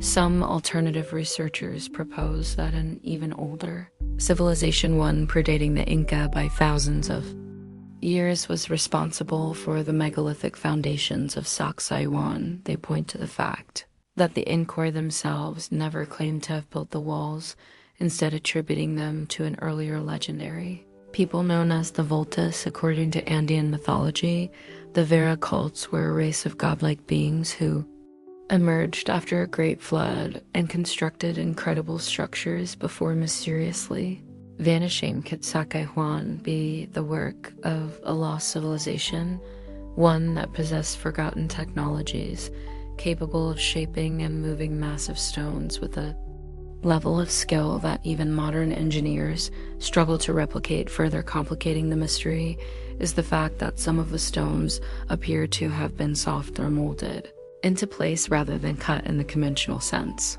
This has led to speculation that the builders may have used an unknown technique, perhaps involving heat water or even plant-based chemical compounds, to alter the structure of the stone, making it easier to shape and fit together. Some indigenous legends speak of a liquid that could soften rock, allowing it to be molded like clay before hardening again. While no definitive evidence of such a substance has been found, the idea persists as an intriguing possibility. Another fascinating aspect of Sacsayhuamán is its ability to withstand earthquakes that have devastated other stone structures in Peru. The region is highly seismically active, yet the walls have remained largely intact, even as Spanish colonial buildings in Cusco have crumbled. This remarkable resilience is attributed to the precise way the stones interlock, allowing them to absorb and dissipate seismic energy rather than collapsing. The Incor seem to understand principles of anti-seismic engineering long before modern science could explain them. When the Spanish arrived in the 16th century, they were so awed by Sacsayhuamán that they initially refused to believe it had been built by the indigenous people. Conquistadors such as Pedro Gasa de Leon and Gelaso de la wrote accounts of the site, describing it as the work of giants or supernatural forces. The Spanish later dismantled much of the complex, using its stones to build churches and colonial structures in Cusco. Even so, the largest megaliths were too heavy to move, and they remain in place, a reminder of a civilization that defied conventional historical narratives. Despite centuries of study, Sacsayhuamán continues to pose more questions than answers. Was it truly built by the Incor using nothing more than brute strength and simple tools, or was it the inheritance of an earlier, more technologically advanced culture whose methods have been lost to time? Could its construction hint at knowledge of forgotten sciences, perhaps a deeper understanding of acoustics, energy fields, or even an unknown force of nature that allowed stone to be manipulated in ways beyond our comprehension? For now, the answers remain elusive. The massive stone stands silent, their presence a challenge to our understanding of history, engineering, and human capability. As the sun sets over the Andean peaks, casting long shadows across the ancient fortress, one cannot help but wonder who built Sacsayhuamán and what secrets are still locked within its walls.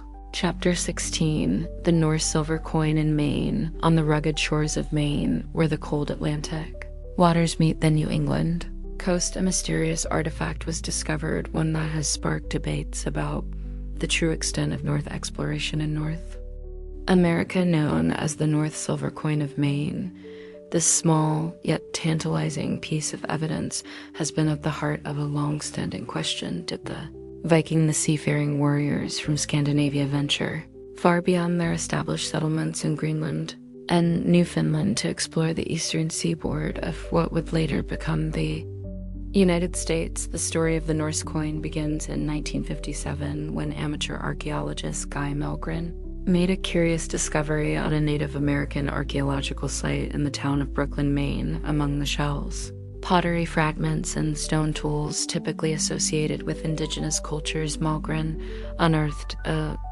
tiny silver coin initially overlooked as an irrelevant trinket. The artifact was later examined by experts and identified as an 11th century Norse penny minted during the reign of King Olaf.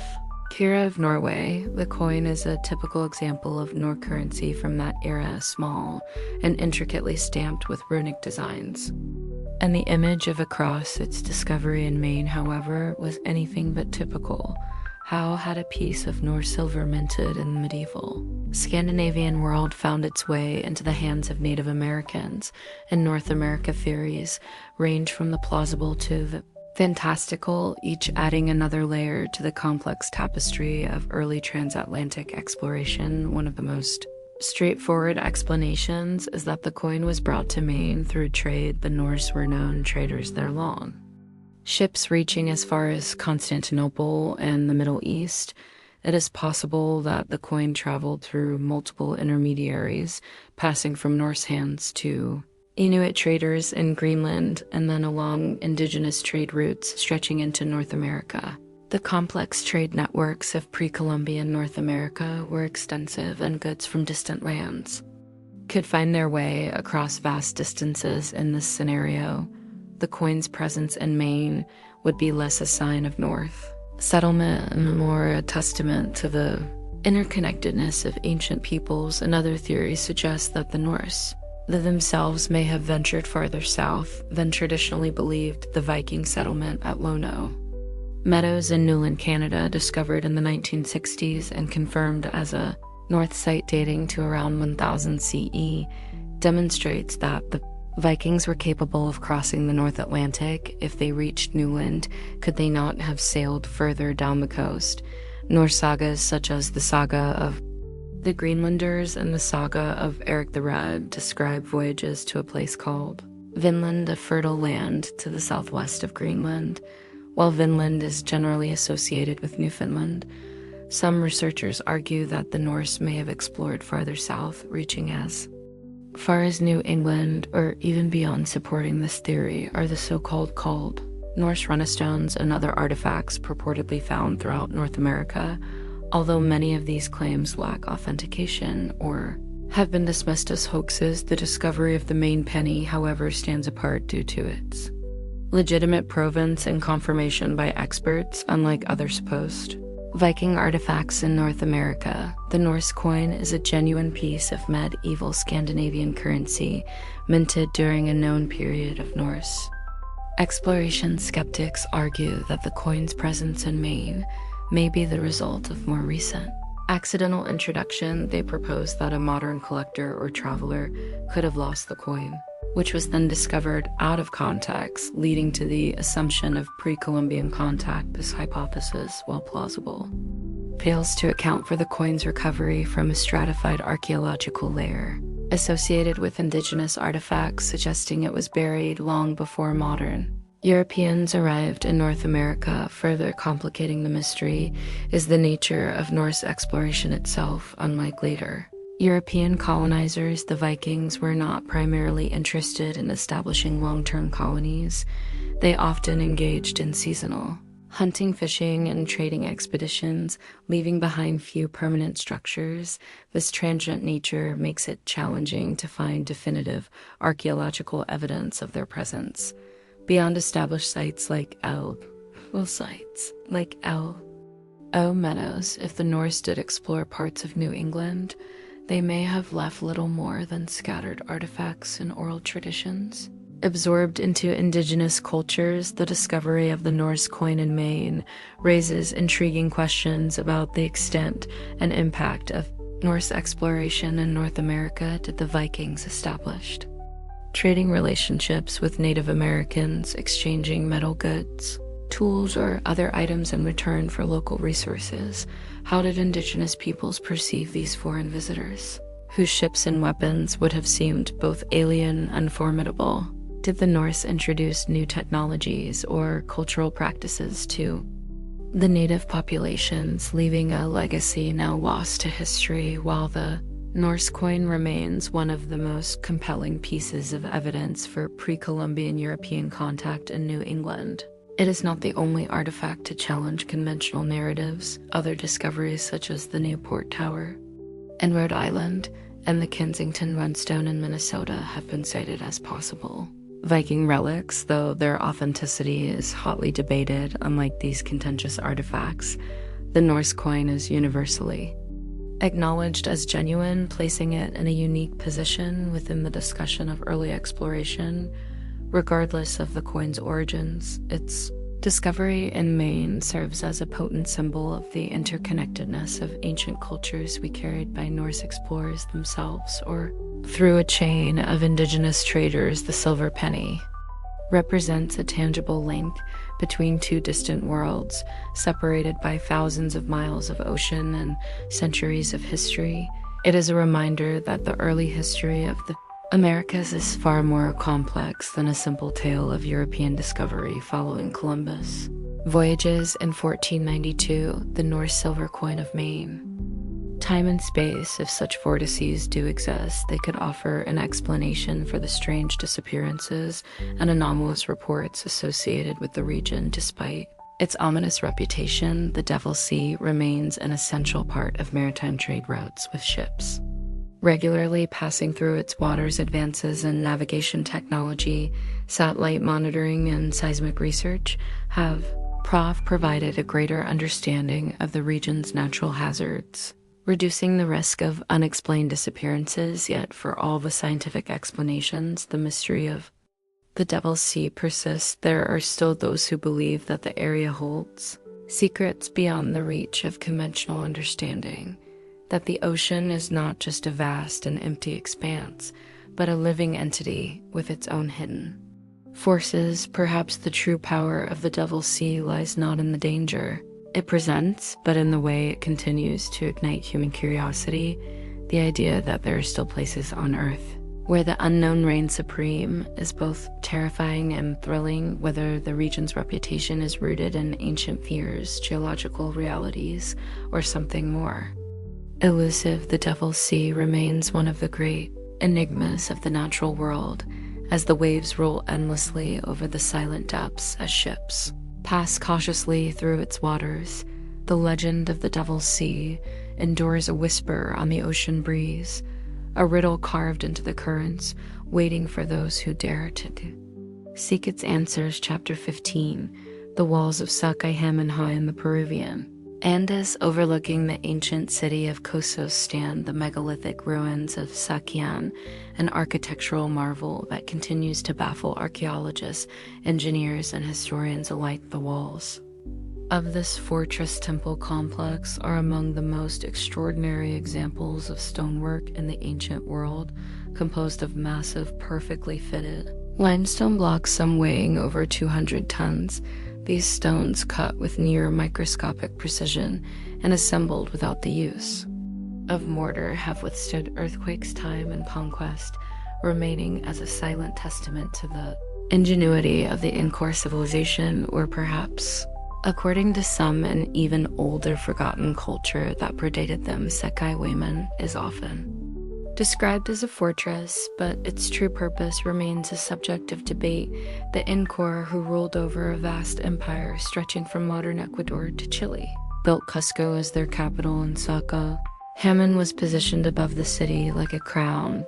Some believe it served a defensive purpose, protecting Cusco from invaders. Others suggest it was a ceremonial or religious site aligned with the cosmos and used for rituals that honored the sun god. And the complex features vast open spaces, intricate terraces, underground chambers, and zigzagging walls that resemble the teeth of a great puma, an animal deeply sacred to the Ainu. What makes Sacsayhuamán truly astonishing is not just its scale, but the sheer impossibility of its construction.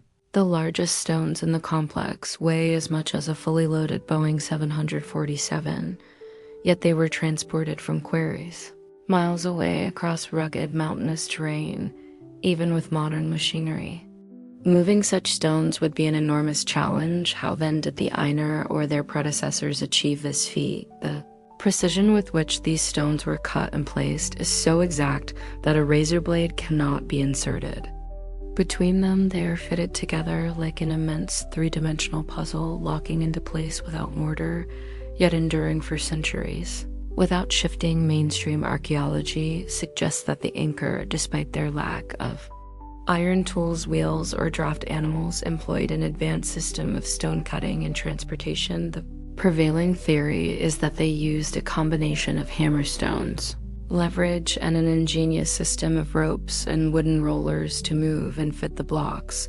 Some believe they used a technique known as stone pecking, in which smaller stones were used to repeatedly chip away at the larger ones until they achieved the desired shape. However, skeptics argue that this explanation is inadequate given the enormity of the stones and the seamless nature of their assembly. Some alternative researchers propose that an even older civilization, one predating the Inca by thousands of years, was responsible for the megalithic foundations of Sacsayhuamán. They point to the fact that the Inca themselves never claimed to have built the walls, instead attributing them to an earlier legendary people known as the Vultus. According to Andean mythology, the Veracults were a race of godlike beings who emerged after a great flood and constructed incredible structures before mysteriously vanishing. Could Sacsayhuamán be the work of a lost civilization, one that possessed forgotten technologies, capable of shaping and moving massive stones with a level of skill that even modern engineers struggle to replicate? Further complicating the mystery is the fact that some of the stones appear to have been softened or molded into place rather than cut in the conventional sense. This has led to speculation that the builders may have used an unknown technique, perhaps involving heat water or even plant-based chemical compounds, to alter the structure of the stone, making it easier to shape and fit together. Some indigenous legends speak of a liquid that could soften rock, allowing it to be molded like clay before hardening again. While no definitive evidence of such a substance has been found, the idea persists as an intriguing possibility. Another fascinating aspect of Sacsayhuamán is its ability to withstand earthquakes that have devastated other stone structures in Peru. The region is highly seismically active, yet the walls have remained largely intact, even as Spanish colonial buildings in Cusco have crumbled. This remarkable resilience is attributed to the precise way the stones interlock, allowing them to absorb and dissipate seismic energy rather than collapsing. The Inca seem to understand principles of anti-seismic engineering long before modern science could explain them. When the Spanish arrived in the 16th century, they were so by Sacsayhuamán that they initially refused to believe it had been built by the indigenous people. Conquistadors such as Pedro Gesa de Leon and Gelaso de la wrote accounts of the site, describing it as the work of giants or supernatural forces. The Spanish later dismantled much of the complex, using its stones to build churches and colonial structures in Cusco. Even so, the largest megaliths were too heavy to move, and they remain in place, a reminder of a civilization that defied conventional historical narratives. Despite centuries of study, Sacsayhuamán continues to pose more questions than answers. Was it truly built by the Inca using nothing more than brute strength and simple tools, or was it the inheritance of an earlier, more technologically advanced culture whose methods have been lost to time? Could its construction hint at knowledge of forgotten sciences, perhaps a deeper understanding of acoustics, energy fields, or even an unknown force of nature that allowed stone to be manipulated in ways beyond our comprehension? For now, the answers remain elusive. The massive stones stand silent, their presence a challenge to our understanding of history, engineering, and human capability. As the sun sets over the Andean peaks, casting long shadows across the ancient fortress, one cannot help but wonder who built Sacsayhuamán and what secrets are still locked within its walls. Chapter 16. The Norse silver coin in Maine, on the rugged shores of Maine, where the cold Atlantic waters meet the New England coast, a mysterious artifact was discovered, one that has sparked debates about the true extent of North exploration in North America. Known as the North Silver Coin of Maine, this small yet tantalizing piece of evidence has been at the heart of a long-standing question: did the seafaring warriors from Scandinavia venture far beyond their established settlements in Greenland and Newfoundland to explore the eastern seaboard of what would later become the United States? The story of the Norse coin begins in 1957 when amateur archaeologist Guy Milgren made a curious discovery on a Native American archaeological site in the town of Brooklyn, Maine. Among the shells, pottery fragments, and stone tools typically associated with indigenous cultures, Milgren unearthed a tiny silver coin. Initially overlooked as an irrelevant trinket, the artifact was later examined by experts and identified as an 11th century Norse penny minted during the reign of King Olaf Kira of Norway. The coin is a typical example of Nor currency from that era, small and intricately stamped with runic designs. And the image of a cross, its discovery in Maine, however, was anything but typical. How had a piece of Norse silver minted in the medieval Scandinavian world found its way into the hands of Native Americans in North America? Theories range from the plausible to the fantastical, each adding another layer to the complex tapestry of early transatlantic exploration. One of the most straightforward explanations is that the coin was brought to Maine through trade. The Norse were known traders there long ships reaching as far as Constantinople and the Middle East. It is possible that the coin traveled through multiple intermediaries, passing from Norse hands to Inuit traders in Greenland, and then along indigenous trade routes stretching into North America. The complex trade networks of pre-Columbian North America were extensive, and goods from distant lands could find their way across vast distances. In this scenario, the coin's presence in Maine would be less a sign of North settlement and more a testament to the interconnectedness of ancient peoples. Another theory suggests that the Norse themselves may have ventured farther south than traditionally believed. The Viking settlement at Blono Meadows in Newland, Canada, discovered in the 1960s and confirmed as a North site dating to around 1000 CE, demonstrates that the Vikings were capable of crossing the North Atlantic if they reached Newland. Could they not have sailed further down the coast? Norse sagas such as the Saga of the Greenlanders and the Saga of Eric the Red describe voyages to a place called Vinland, a fertile land to the southwest of Greenland.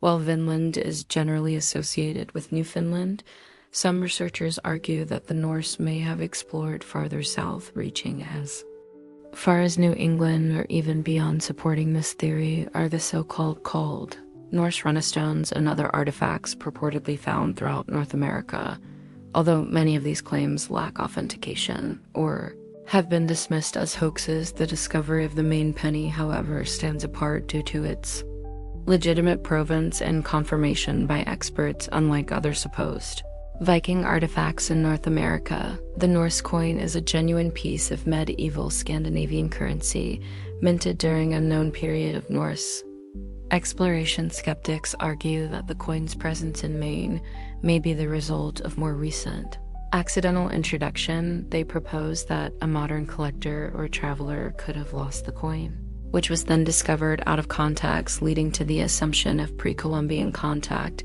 This hypothesis, while plausible, fails to account for the coin's recovery from a stratified archaeological layer associated with indigenous artifacts, suggesting it was buried long before modern Europeans arrived in North America. Further complicating the mystery is the nature of Norse exploration itself. Unlike later European colonizers, the Vikings were not primarily interested in establishing long-term colonies.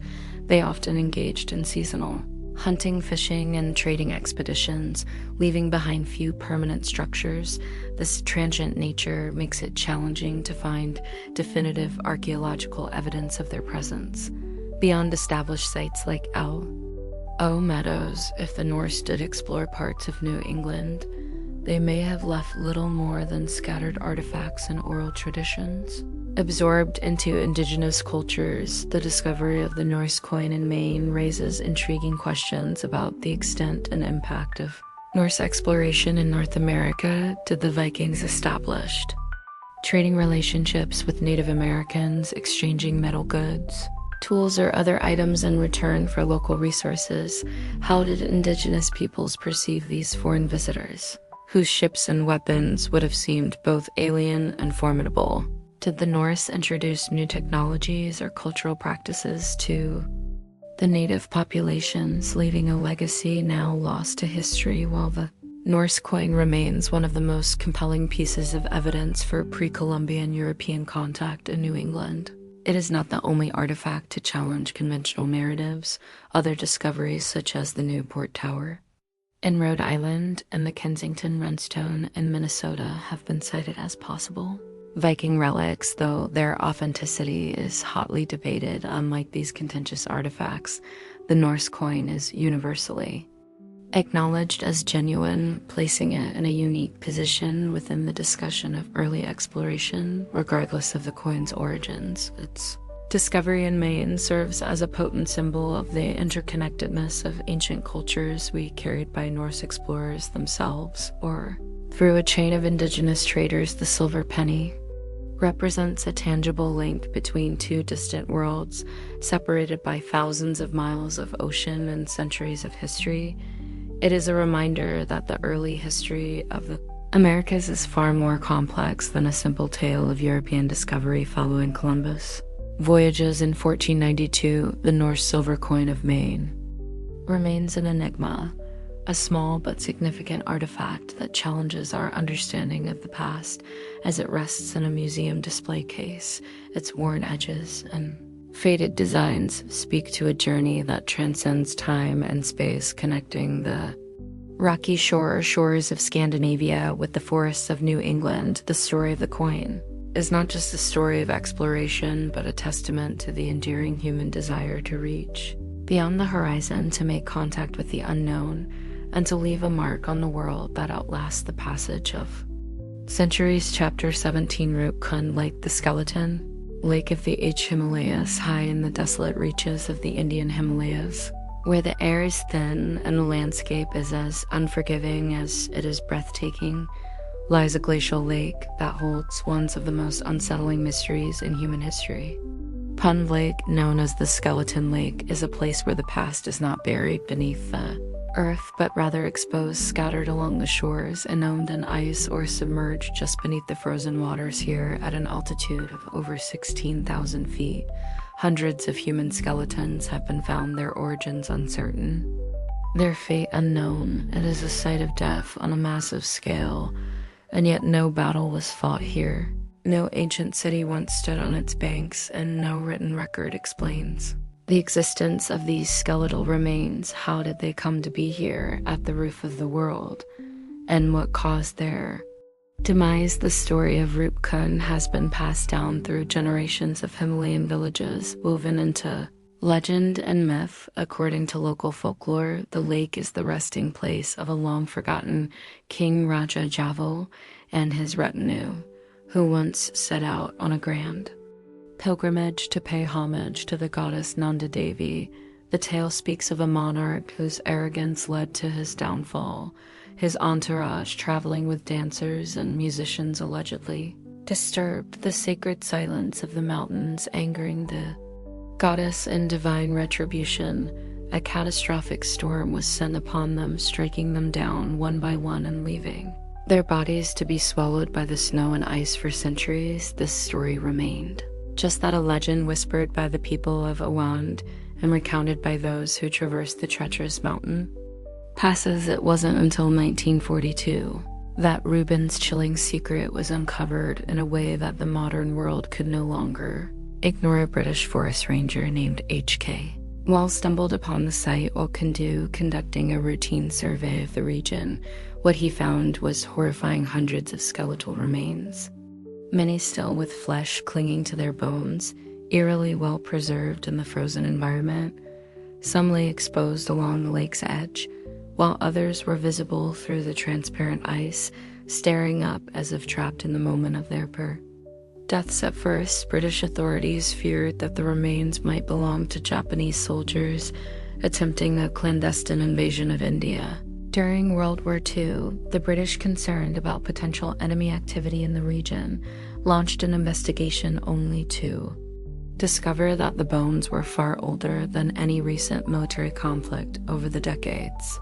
The mystery of Roopkund deepened as researchers struggled to explain who these people were and what had caused their deaths. Radiocarbon dating later revealed that the skeletons belonged to multiple time periods spanning from the 7th century CE to as late as the 19th century.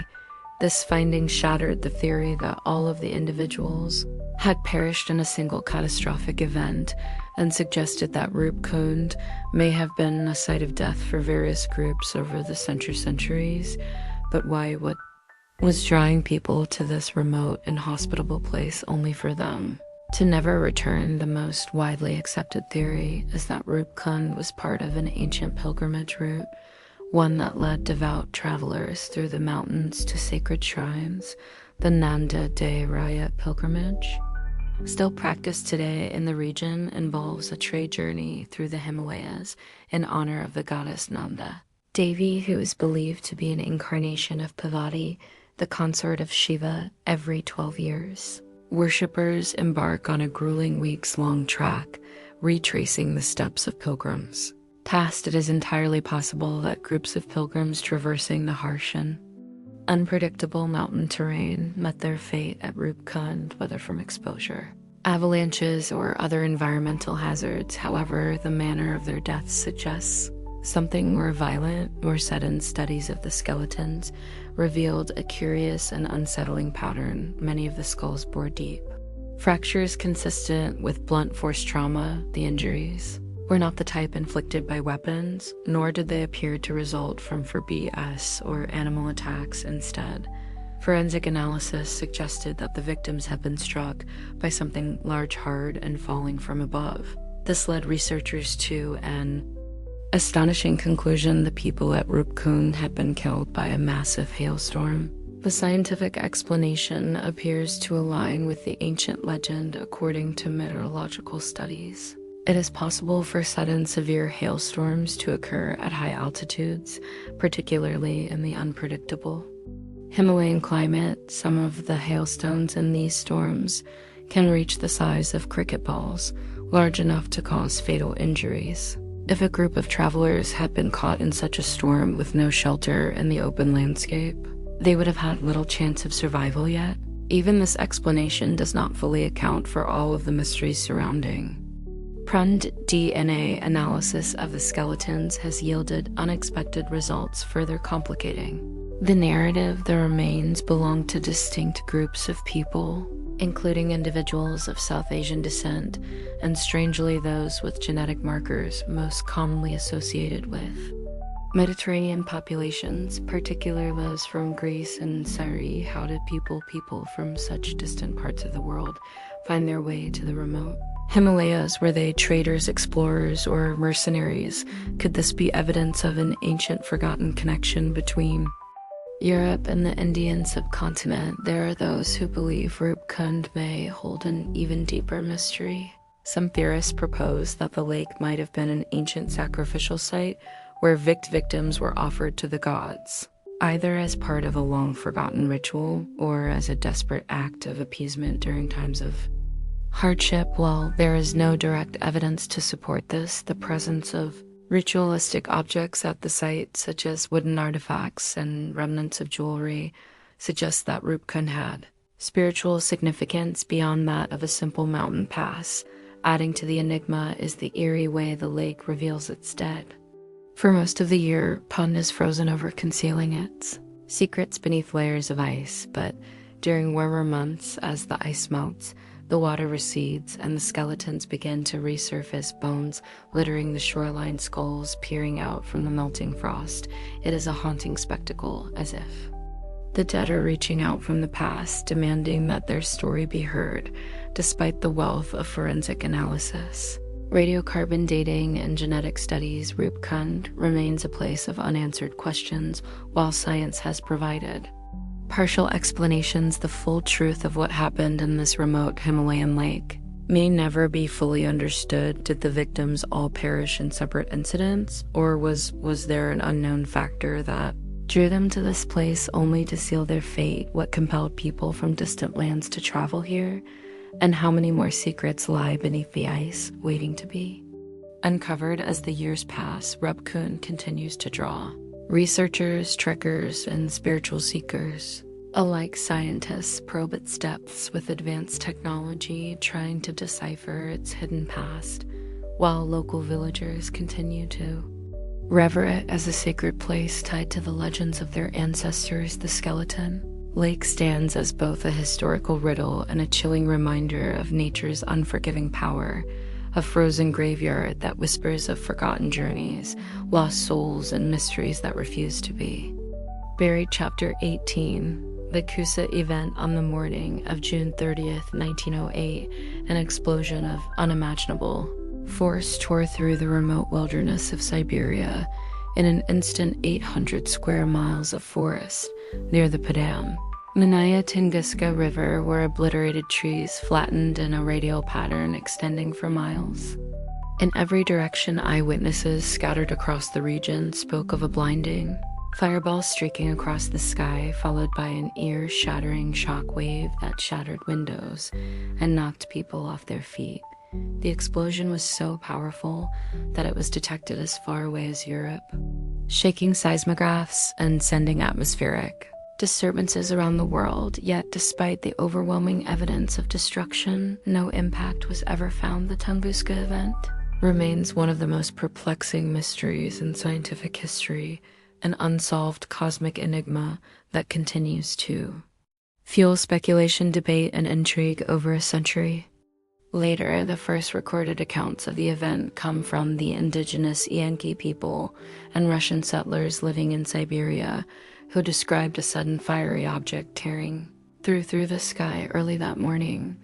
Witnesses from the village of Vanavara, located about 40 m from the blast site, reported seeing a column of blue light almost as bright as the sun streaking downward from the heavens. Moments later, a massive explosion ripped through the sky, producing a shock wave so intense that it knocked people unconscious, set buildings ablaze, and sent a rush of superheated wind across the Tiger. The blast was followed by a series of thunderous booms, echoing through the hills like cannon fire. In the days following the event, strange phenomena were observed across the world. The night skies over Europe and Asia glowed with an eerie luminescence, bright enough for people to read newspapers. Outdoors at midnight, scientists later attributed this to high-altitude atmospheric particles, possibly remnants of the explosion scattering sunlight.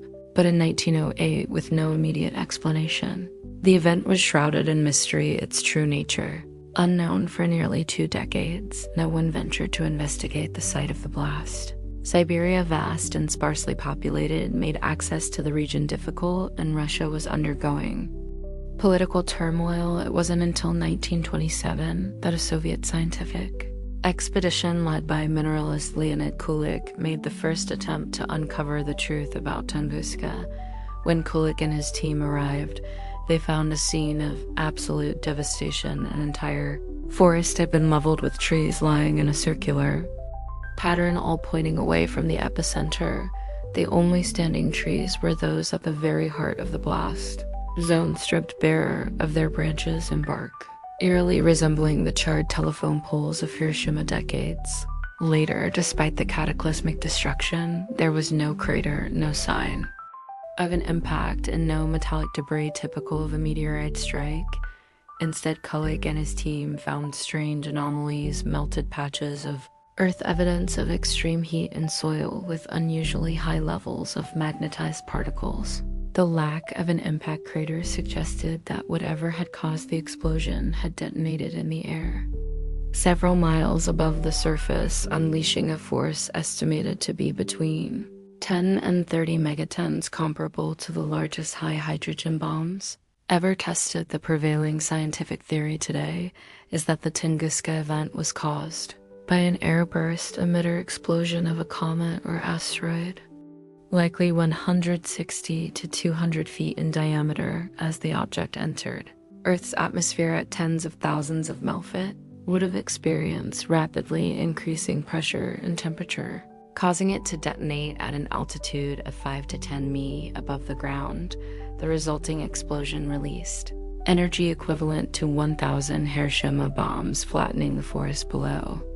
Without leaving an impact crater, the heat from the blast ignited the trees, and the shock wave radiated outward, leaving a signature consistent with an explosion of astronomical origin. Yet not everyone is convinced by this explanation. Over the years, alternative theories have emerged, ranging from the plausible to the wildly speculative. Some scientists propose that the explosion was caused by an unusual form of antimatter or a mini black hole entering Earth's atmosphere, ideas that remain on the fringe of astrophysics but have not been entirely ruled out.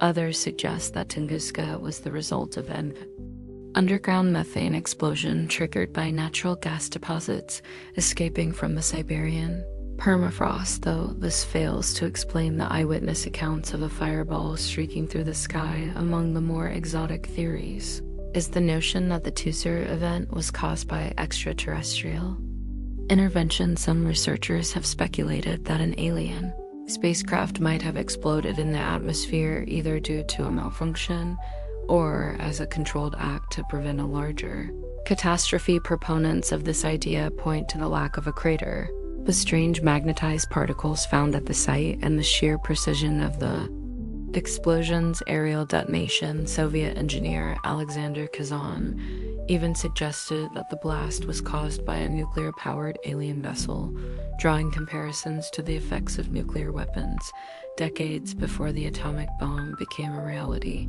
A more grounded but equally fascinating theory links Tusser to Nikola Tesla, the visionary inventor known for his experiments with wireless energy transmission. Some conspiracy theorists claim that Tesla was conducting secret tests with his Wardenclyffe Tower, a device designed to send massive amounts of electrical energy through the atmosphere. According to this idea, Tesla may have inadvertently triggered the Tunguska explosion while attempting to demonstrate his theories to the world. There is no evidence to support this claim, but it remains a fixture in the law surrounding the event, despite decades of research expeditions and scientific analysis. Tunguska remains an unresolved mystery. No definitive remnants of the impacting body have ever been found, and the exact composition of the object remains speculative. Was it an asteroid, a fragment of a comet, or something else entirely? The vast remote wilderness of Siberia still holds its secrets, with new discoveries emerging as scientists continue to analyze the region. One thing is certain: the Tunguska event serves as a chilling reminder of the cosmic forces that exist beyond our control. Had the explosion occurred over a major city rather than an uninhabited forest, the consequences would have been catastrophic. It is estimated that an event of similar magnitude occurs on Earth every 600 to 900 years, meaning that statistically we are due for another Tunguska-like explosion sometime within the next few centuries. The only question is whether humanity will be prepared when it happens again. For now, the Siberian wilderness remains eerily quiet, its flattened trees long since overtaken by new growth, but deep beneath the earth, in the lay of sediment and charred wood, the story of that fateful morning in 1908 is still written, waiting for those who dare to seek the truth. Chapter 19, the legend of the green children of Woolpit. In the quiet countryside of medieval England, nestled among the rolling fields of Suffolk, lies the small village of Woolpit today. It is an unassuming rural settlement, but in the 12th century, it became the setting for one of the strangest and most enduring legends in English history, the tale of the green children of Woolpit, recorded by medieval chroniclers, tells of two mysterious children who appeared suddenly on the Outskirts of the village, unlike any the townsfolk had ever seen, their skin was a peculiar shade of green.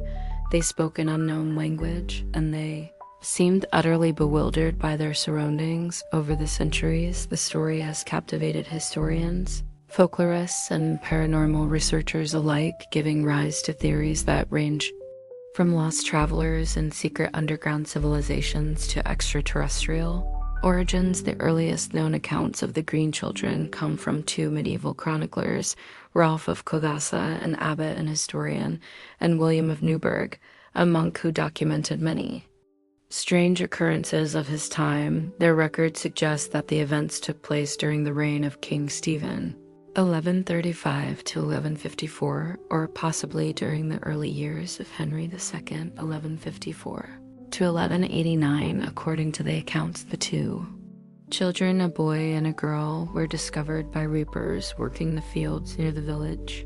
They had seemingly emerged from one of the deep pits, or wolf pits, that gave Woolpit its name. These pits, originally dug to trap wolves, were common in the medieval landscape. The children were unlike anything the villagers had ever seen. The skin had a greenish hue. Their clothing was made of an unfamiliar material, and they spoke a language that no one could recognize. They were taken to the village and placed under the care of a local landowner, Sir Richard Deal. The villagers, curious but wary, offered the children food, but they refused to eat anything except for raw beans, which they consumed ravenously once they were shown how to open the pots. Over time, they gradually adapted to more typical foods, and as they did, the green color of their skin faded. Tragically, the boy became sick and died shortly after arriving in Woolpit. The girl, however, survived and eventually learned to speak English. As she grew older, she was able to recount fragments of her story, though much of it remained shrouded in mystery. She claimed that she and her brother had come from a place she called St. Martin's Land, a strange underground or twilight world where the sun never shone directly and everything existed in a perpetual dim glow. According to her, their homeland lay beyond a great river, and they had been tending to their father's flocks when they heard a loud noise like the ringing of bells. They followed the sound into a cave, and after wandering through the darkness for some time, they emerged into the bright sunlight of the outside world, only to find themselves in Woolpit. What could explain such a bizarre story? Theories about the Green Children have varied widely over the centuries, with explanations ranging from folklore and legend to natural and scientific possibilities. One of the most conventional theories is that the children were Flemish orphans, possibly from a nearby community that had been decimated by war or persecution during the 12th century. Many Flemish immigrants had settled in England, but they were often viewed with suspicion and hostility. In 1173, after the Battle of Forum, many Flemish settlers were killed or displaced, and it is possible that the Green Children were survivors of such a conflict left to WND. The countryside, their strange language, could have simply been an unfamiliar dialect, and their green skin might have been the result of malnutrition, specifically a condition called closis, caused by an iron deficiency. Another theory suggests that the children suffer ood from arsenic poisoning, which can cause a greenish skin tint. If they had fled from a region where poisoned water or contaminated food was present, their unusual appearance might have been a temporary symptom rather than an inherent trait, as they adopted a healthier diet. Their skin color faded, explaining why the girl eventually lost her green hue. However, some interpretation of the story pushed beyond the boundaries of conventional history. One of the more fantastical explanations suggests that the children were not from another part of England, but from another world entirely. Some have speculated that they were inhabitants of a subterranean civilization, an idea that draws parallels with myths and legends of underground realms, such as Agartha or the Hollow Earth theory. In this interpretation, St. Martin's Land could have been a hidden city beneath the surface, illuminated by a mysterious dim light source. The idea that they stumbled into our world through a cave or tunnel has fueled speculation that their might be hidden passageways connecting our world with other unknown domains, the most extreme theory proposes. That the green children were not human at all, but extraterrestrial beings. Some researchers, particularly those interested in ancient alien theories, have suggested that the children's unusual appearance, their unfamiliar language, and their reported origins in a place without direct sunlight could indicate that they were visitors from another planet. Perhaps their arrival in Woolpit was the result of a failed alien experiment, or they had accidentally slipped through a rift in space-time. While such theories lack concrete evidence, they demonstrate the extent to which the legend has captured the imagination of those who study it regardless of its origin. The tale of the Green Children of Woolpit remains one of England's most enduring mysteries, if the story is based on true events. The children's fate, beyond what was recorded by medieval chroniclers, is unknown. Some versions of the legend claim that the surviving girl was baptized, learned English, and eventually married a man from a nearby town.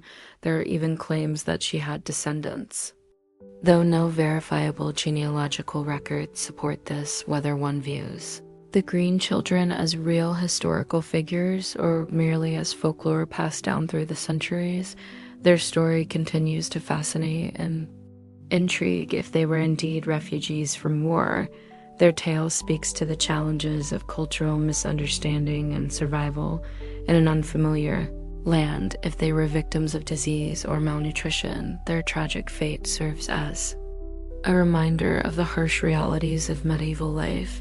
And if they were, as some believe, visitors from another realm, whether underground, interdimensional, or extraterrestrial, then they represent one of the most puzzling anomalies in recorded history today. Woolpit remains a quiet village, but its legend endures. Travelers and historians alike visit the site, wondering if the old wolf pits still hold secrets, if the children's origins will ever be fully explained, or if new evidence might emerge to shed light on their fate. Until then, the Green Children of Woolpit remain a mystery, standing at the intersection of history, myth, and the unknown, a riddle whispered by the fields, waiting to be solved. Chapter 20. The Etruscan civilization, Thelis lords of ancient Italy, long before the dominance of Rome, reshaped the course of Western history. An enigmatic civilization flourished in the heart of Italy, the Etruscans, a people whose origins remain shrouded in mystery, built a sophisticated society that thrived for centuries, leaving behind or inspiring architecture, artistic masterpieces, and cultural innovations that would later be absorbed into Roman civilization. Their mastery of engineering, their intricate religious beliefs, and their formidable city-states position them as one of the most advanced societies of the ancient Mediterranean. Yet despite their achievements, much of their history remains obscured by time, their language only partially understood, and their eventual disappearance an enduring puzzle. Who were the Attis and what led to their downfall? The Etruscans emerged as a dominant force in Italy around the 9th century BCE, centered in what is now modern Tuscany, Lazio, and Umbria. The Greeks called them the Tranoi, a name that survives today in the Tyrrhenian Sea, while the Romans referred to them as the Atusi or Tusci, from which the region of Tuscany derived its name. Unlike the scattered tribal societies that occupied the Italian peninsula at the time, the Etruscans built a network of thriving city-states, each fortified with imposing walls and ruled by powerful elites. These cities, such as Vitekia, Chevy Clusium, and Vuli, formed a loose confederation known as the Etruscan League. Though politic independent, they shared a common language, religious beliefs, and artistic traditions, allowing them to dominate central Italy for centuries. Their economy was highly advanced, supported by trade, agriculture, and mining. The Etruscans were skilled metal workers, exploiting the rich deposits of iron, copper, and tin found in their lands. These resources allowed them to develop a thriving bronze industry, producing everything from weaponry to elaborate ceremonial artifacts. They exported their goods across the Mediterranean, establishing trade links with the Greeks, Phoenicians, and Carthaginians, their ships adorned with intricate designs, sailed as far as the An in North Africa, bringing back luxury items such as fine pottery, ivory, and exotic spices. This extensive trade network brought wealth and cultural exchange, influencing Etruscan art and technology, one of the greatest mysteries.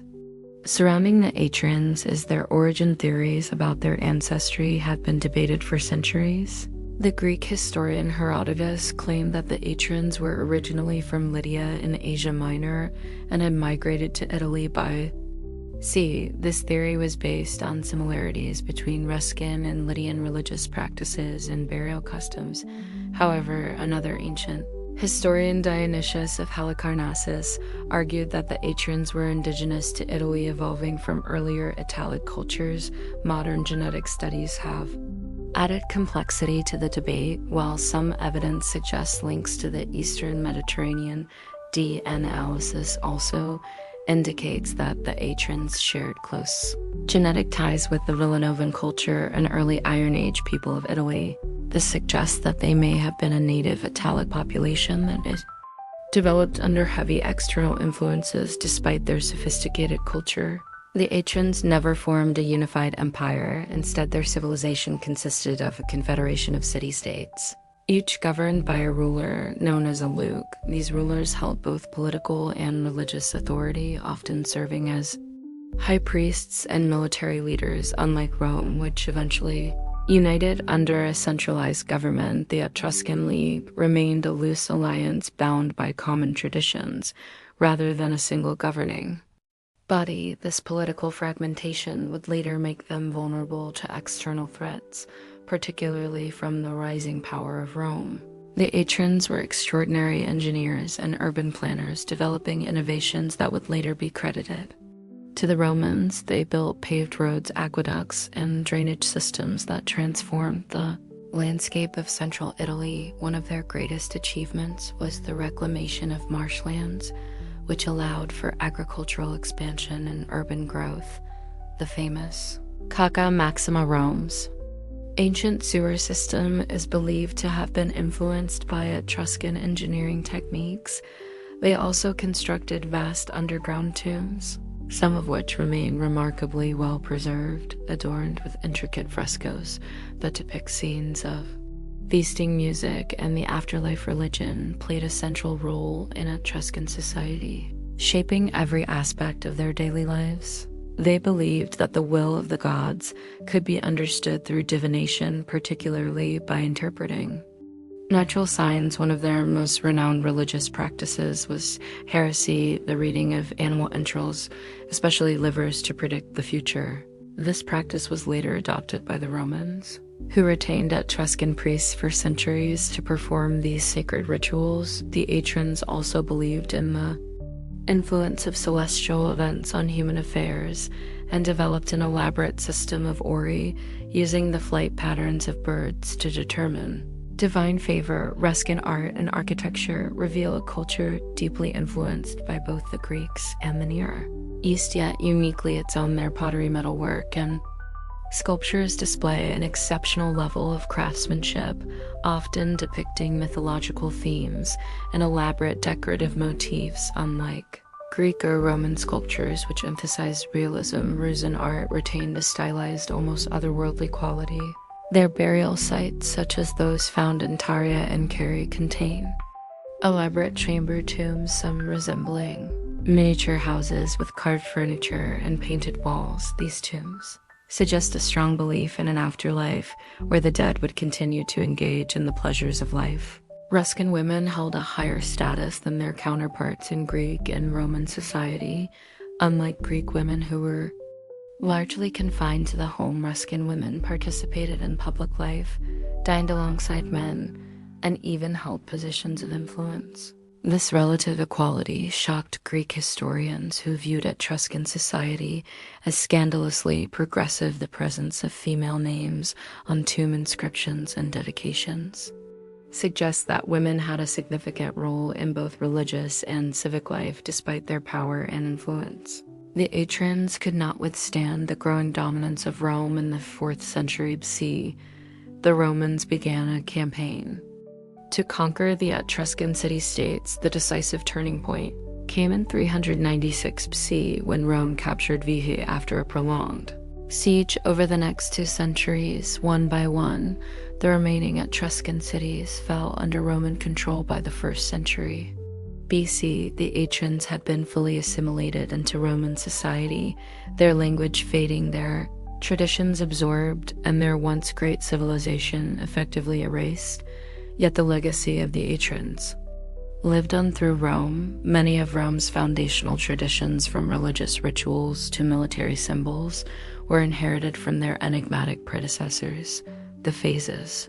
Bundles of rods surrounding an axe symbolizing authority was an Etruscan emblem, later adopted by Roman magistrates. The famous Roman toga, often associated with senatorial power, was originally an Etruscan garment. Even the concept of gladiatorial combat, which became a defining feature of Roman culture, is believed to have originated from Etruscan funeral games. Today, the ruins of Etruscan cities, the remnants of their grand necropolises, and the fragments of their undeciphered language stand as reminders of a civilization that shaped the course of history, yet remains tantalizingly elusive. Archaeologists continue to unearth new artifacts, inscriptions, and architectural wonders that shed light on their forgotten past. Yet much remains unknown. Who were the Etruscans before they appeared in history? What secrets lay buried beneath their vanished cities?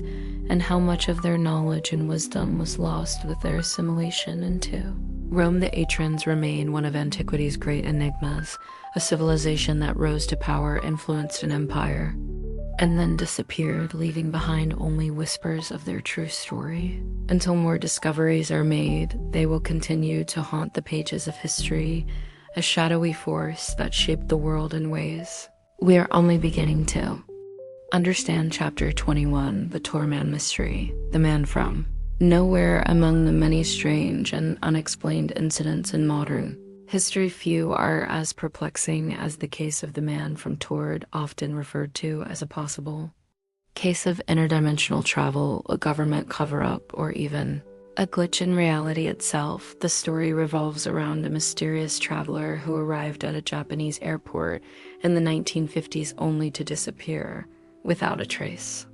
What makes this case truly bizarre is not just the fact that the man vanished, but that he claimed to be from a country that does not exist on any known map.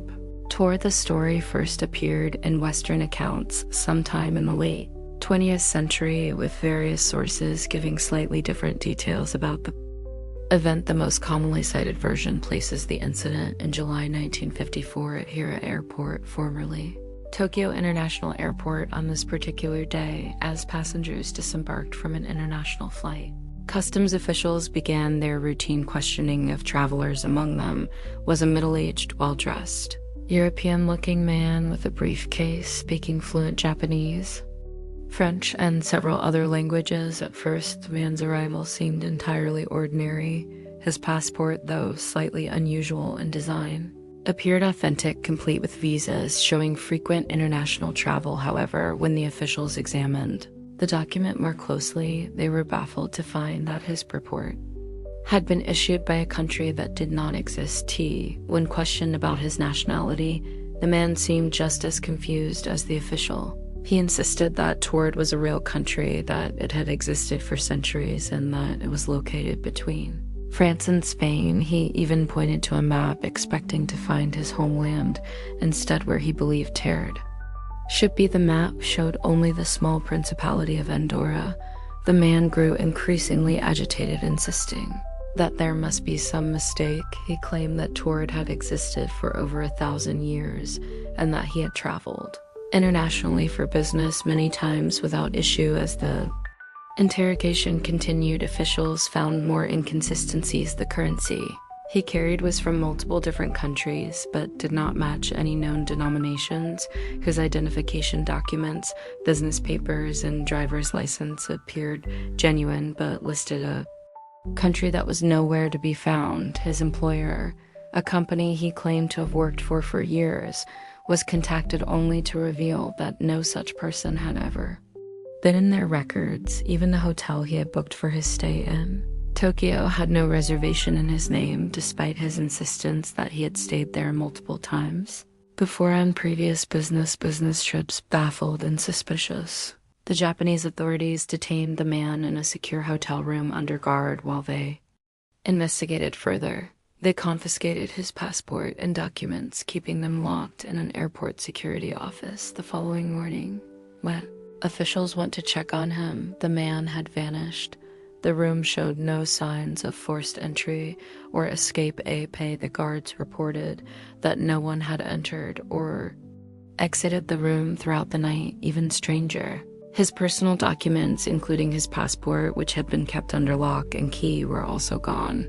As if they had never existed, a search was launched across the airport and the surrounding city, but no trace of the man was ever found. He had simply disappeared, leaving behind nothing but unanswered questions. The story of the man from Taured has fascinated researchers, skeptics, and conspiracy theorists alike, spawning a range of possible explanations. Some believe that the incident was simply an exaggerated urban legend, a case of miscommunication, or a misunderstanding that evolved into a fantastic tale over time. Others speculate that the man may have been a spy using forged documents from an unknown intelligence agency, though this does not explain how he vanished so completely. One of the more popular theories suggests that the man from Taured was a case of interdimensional travel. According to this hypothesis, he may have accidentally slipped into a parallel universe,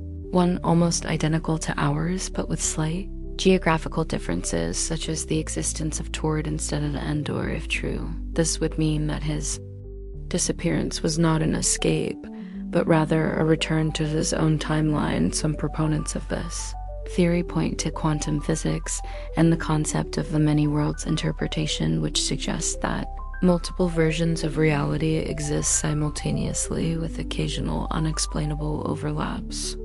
Could the man have been a traveler from a parallel dimension, unknowingly caught in a glitch between his world and ours?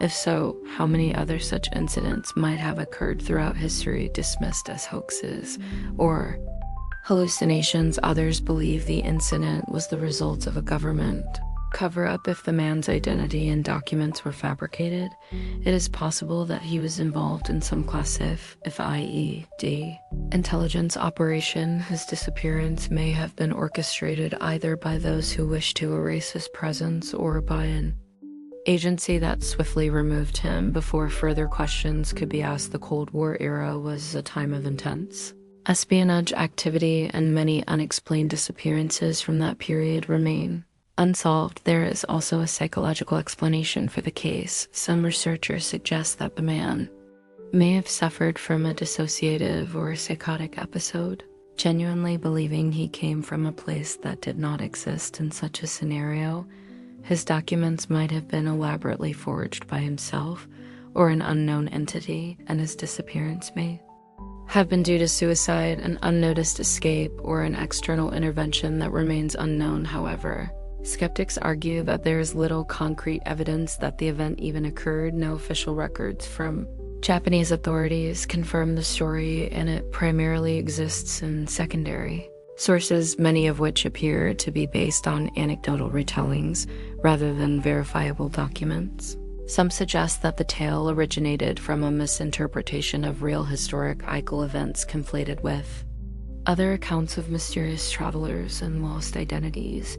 Yet despite the lack of definitive proof, the man from Taured continues to captivate the imagination. The idea that an individual could simply appear holding credentials from an unknown world only to vanish without a trace taps into deep human fears and fascinations. Our uncertainty about the nature of reality, our curiosity about the existence of parallel universes, and the persistent question of whether we are truly aware of all the forces at play in our world. The legend persists, rolled in books, television shows, and online discussions, adding to the growing list of unexplained phenomena that defy easy classification.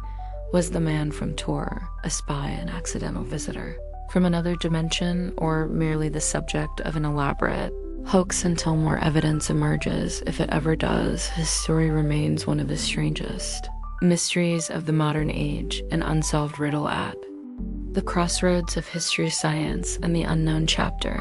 22. The mystery of Lake VTO. Beneath the thick ice sheets of Antarctica, hidden under more than 2 miles of solid ice, lies one of the most mysterious and untouched places on Earth. Lake Vosto, trapped beneath the frozen surface for an estimated 15 million years. This vast secret body of water has never been exposed to sunlight, its contents preserved in an ancient, undisturbed time capsule. As one of the largest subglacial lakes in the world, presents a tantalizing scientific enigma. Could life exist in its isolated, extreme environment? And if so, what kind of organisms might have evolved in the darkness, cut off from the surface for millions of years? The story of Lake VTO begins with its accidental discovery in the mid-20th century. During the height of the Cold War, Soviet scientists established VTO Station, one of the most remote and inhospitable research outposts on the planet, located in the heart of East Antarctica, where winter temperatures can plummet to minus 128 Vitus 89C. The station became infamous for its brutal conditions. It was here in the 1970s that satellite imaging first revealed an anomaly beneath the ice. What appeared to be a vast liquid lake hidden from view and insulated from the frozen surface above. The discovery shocked the scientific community. Given the extreme cold of Antarctica, it seemed impossible that liquid water could exist beneath the ice. However, further studies revealed that the immense pressure of the ice above, combined with geothermal heating from the Earth's interior, prevented the lake from freezing solid. This meant that despite being buried under more than 2 miles of ice, Lake Vosto remained in a liquid state, a vast and unexplored world hidden beneath the Antarctic ice cap, with an estimated length of 60 mi, 250 kilometers, and a depth of over 2,600 feet, 8,800 m. Lake Vosto is more than twice the size of Lake Ontario. Unlike any other known lake on Earth, it has been cut off from the atmosphere for millions of years, creating an environment unlike any other. The possibility of life existing in such an isolated and extreme ecosystem quickly became one of the most exciting questions in modern science. The race to explore Lake Vosto began in earnest in the 1990s, but drilling through miles of ice presented a formidable challenge. The risk of contaminating the pristine ecosystem with modern microbes was a major concern, as any intrusion could irrevocably alter its ancient environment. In 2012, after decades of effort, a team of Russian scientists finally reached the surface of the lake, piercing through the ice with a specially designed drill. The momentous breakthrough allowed for the first samples of Lake V's water to be extracted, but what they found only deepened the mystery. Initial tests revealed microbial life in the lake water, a discovery that stunned researchers. The microorganisms found in the samples were unlike anything known, with DNA sequences that did not match any previously recorded species. Some of these microbes bore genetic similarities to bacteria found in deep-sea hydrothermal vents, suggesting that Lake Vosto may host a unique biosphere sustained by chemical reactions in the absence of sunlight. The presence of these microorganisms raised profound questions. If life could survive in such extreme condition ions beneath Antarctica, could similar environments on other planets, such as the ice-covered moons of Europa and Enceladus, harbor alien life? Beyond the search for microbial organisms,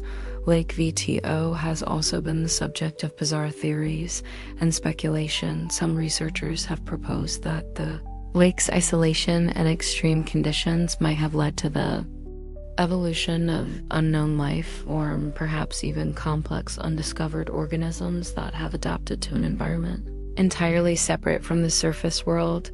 The idea of hidden alien-like creatures lurking beneath the Antarctic ice has fueled science fiction and conspiracy theories alike, adding to the intrigue, there have been rumors of strange findings at Vosto Station, including reports of unusual magnetic anomaly IEs detected near the lake. Some have speculated that these anomalies could be linked to a massive meteorite buried beneath the ice, while others suggest the possibility of ancient submerged structures hidden in the lake's depths.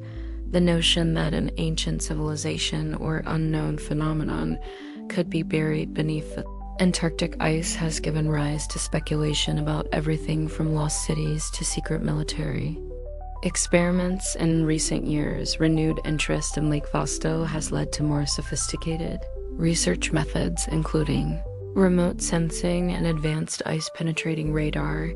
Yet despite all that has been learned, the lake itself remains largely unexplored.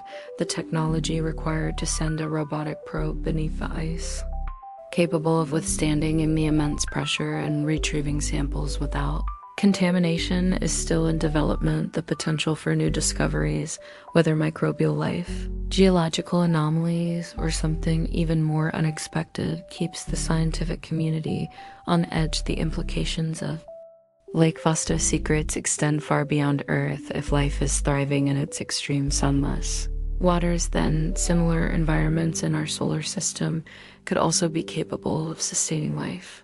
The ice-covered oceans of Jupiter's moon Europa and Saturn's moon Enceladus bear striking similarities to Lake Vosto, with evidence of liquid water beneath their frozen surfaces. NASA and other space agencies have already proposed missions to explore these extraterrestrial oceans, drawing to direct inspiration from the challenges of studying Lake VTO. For now, Lake Vostok remains one of Earth's last great frontiers, a vast and hidden world that has remained untouched for millions of years. Whether it holds evidence of ancient life, new forms of biology, or answers to fundamental questions about survival in extreme conditions, it is a place that continues to captivate scientists and explorers alike. It stands as a reminder that even on our own planet, there are still places that have never been seen, environments that have never been explored, and mysteries that defy easy explanation as new technology emerges and exploration continues. Perhaps one day the veil will be lifted on Lake V's long-hidden secrets. Until then, it remains one of the most tantalizing enigmas of our time, a lost world beneath the ice waiting to be revealed. Chapter 23. The disappearance of Cassie's the Second Army in the vast and unforgiving sands of the Egyptian desert, where the sun blazes mercilessly and the wind shapes dunes into ever-shifting landscapes. An army vanished without a trace. The fate of this army, said to be 50,000 strong, has remained one of the great unsolved mysteries of antiquity, sent by the Persian king Kites to around 524 BCE. These soldiers marched into the western desert and were never seen again. No survivors returned to tell their tale. No bones or weapons were left behind, and no vapor account provides a definitive answer. What happened to Giza's, the circus's lost army? Was it swallowed by a sudden sandstorm, annihilated by an unknown enemy, or did something more sinister befall them? The story of the lost army comes to us primarily from the Greek historian Herodotus, writing in the 5th century BCE, roughly a century after the events. According to Herodotus, Kessus, second son of Cyrus the Great and ruler of the ancient Persian Empire, sought to expand his conquests beyond Egypt, which he had successfully annexed in 525 BC. One of his targets was the Oracle of Amun-Sia, a remote and sacred temple in the Libyan desert.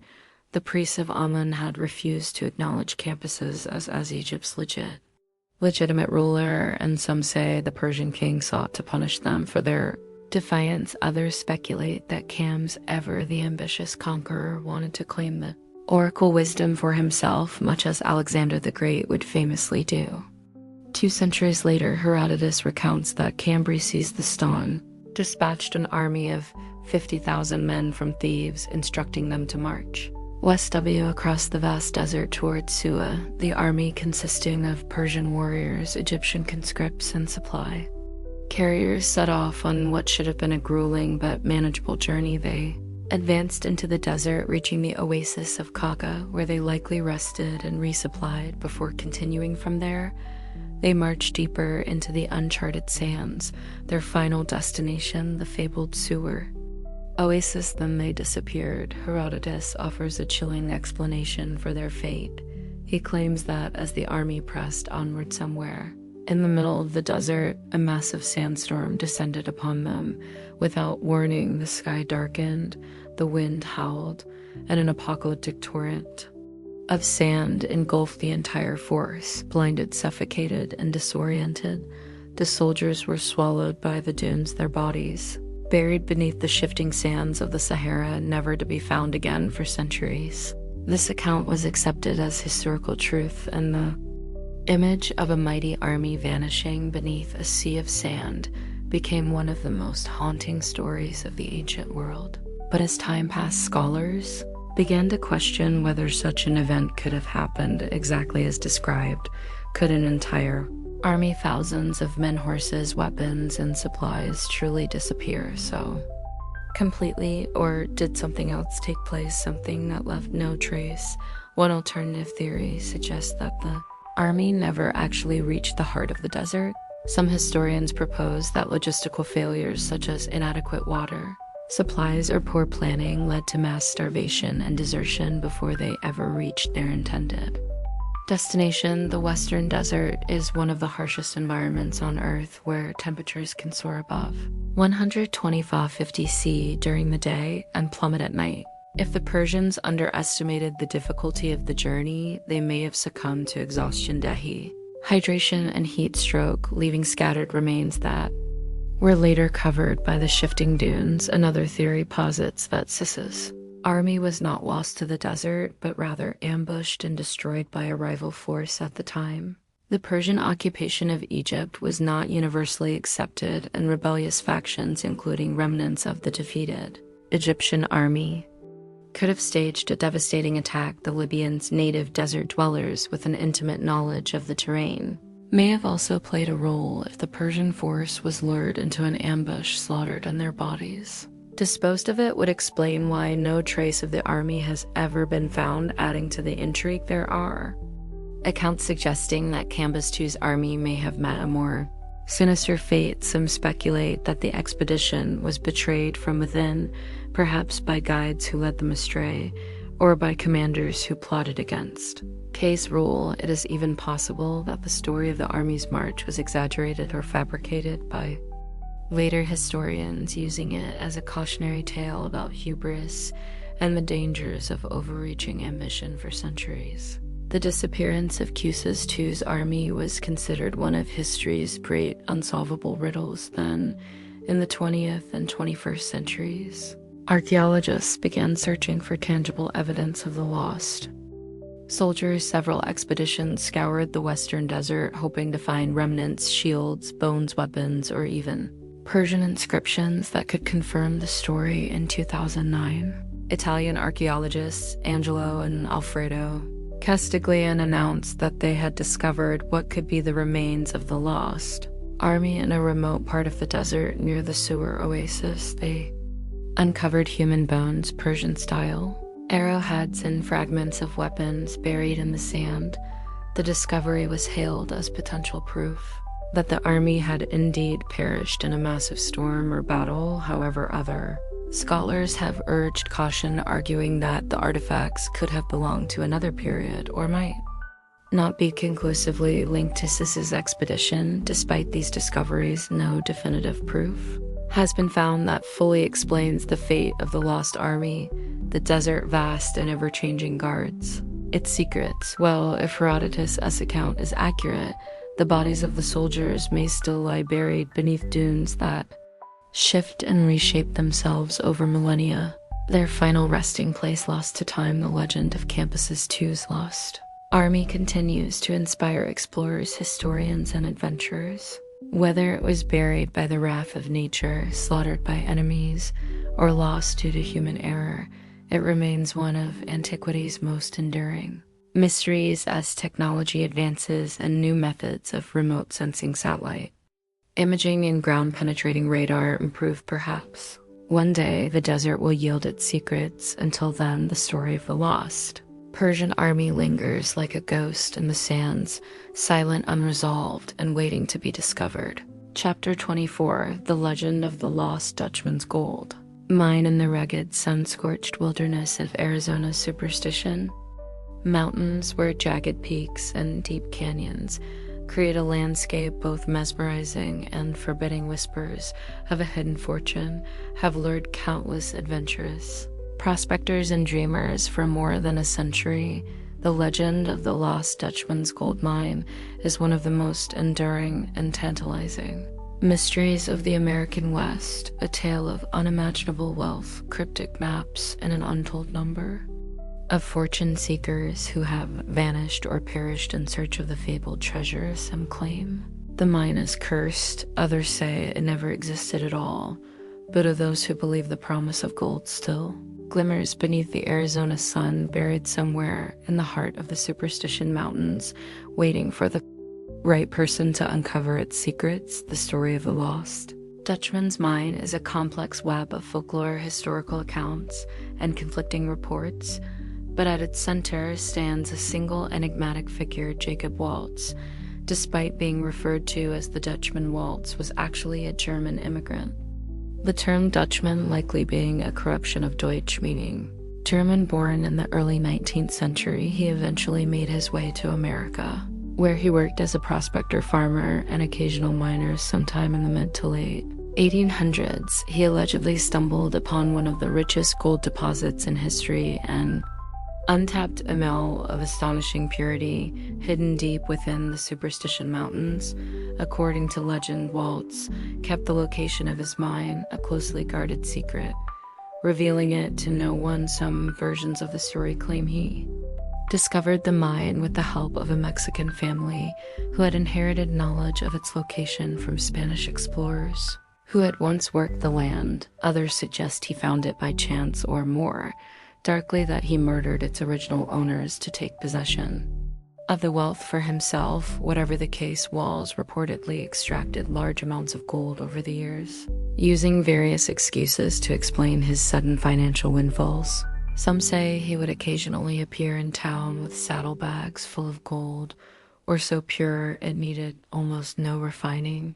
He lived a modest life in Phoenix, never drawing much attention to himself, but when he needed funds, he would produce gold of a quality that local assayers could hardly believe. As the years passed, Waltz aged, and the secret of the mine seemed destined to die with him. On his deathbed in 1891, suffering from pneumonia and drifting in and out of fever delirium, he allegedly gave a series of cryptic clues to his caregiver, Julia Thomas, describing how to find the mine. The clues, frustratingly vague, described landmarks that could exist in 100 different places within the vast, treacherous terrain of the Superstition Mountains. Waltz reportedly spoke of a canyon with a rock formation that resembled a face, a mine hidden near the towering landmark known as Weaver's Needle, an Old Spanish trail that led close to the entrance, and a place where the sun shines on the entrance at just the right time of day. Some say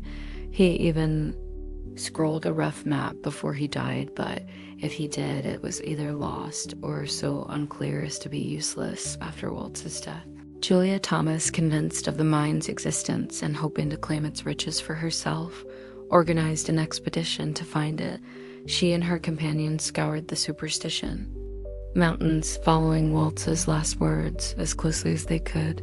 They searched through the valleys, examined every rock formation, and retraced his possible steps, but they found nothing. Discouraged and out of resources, Thomas eventually gave up, but not before sharing the story widely, ensuring that others would take up the hunt. From that moment forward, the legend of the lost Dutchman's gold mine became part of Arizona's folklore, attracting generations of treasure hunters who were certain they could succeed where others had failed. Throughout the early 20th century, dozens of individuals set out into the mountains determined to uncover the mine location. Many never returned. The Superstition Mountains are notoriously treacherous, with their steep Rocky terrain, blistering heat, and unpredictable weather, those unprepared for the harsh conditions often succumbed to the elements. Some vanished without a trace, their disappearances only adding to the legend's mystique. Others returned, empty-handed, convinced that they had been close, but unable to find the final clue that would lead them to the motherlode. One of the most infamous disappearances was that of Adolf Ruth, an aging prospector who in 1931 became obsessed with finding the Mayan. Ruth possessed an old, supposedly authentic map that had been passed down through his family, supposedly linked to the original. Spanish explorers who had first discovered gold in the region, confident in his ability to find the treasure, he ventured alone into the Superstition Mountains. He never returned. Months later, his skull was found with a bullet hole in it, lying in a remote canyon. Some speculated that Ruth had been murdered by someone who believed he had come too close to the men's location. Others suggested he had been robbed, or that he had succumbed to the harsh desert conditions and taken his own life. In despair, his remains were eventually discovered, scattered by scavengers, but no gold was ever found. Despite Ruth's tragic fate, the legend only grew stronger anew. Seekers arrived every year armed with new maps, new theories, and an unshakable determination to be the one who finally uncovered waltzes.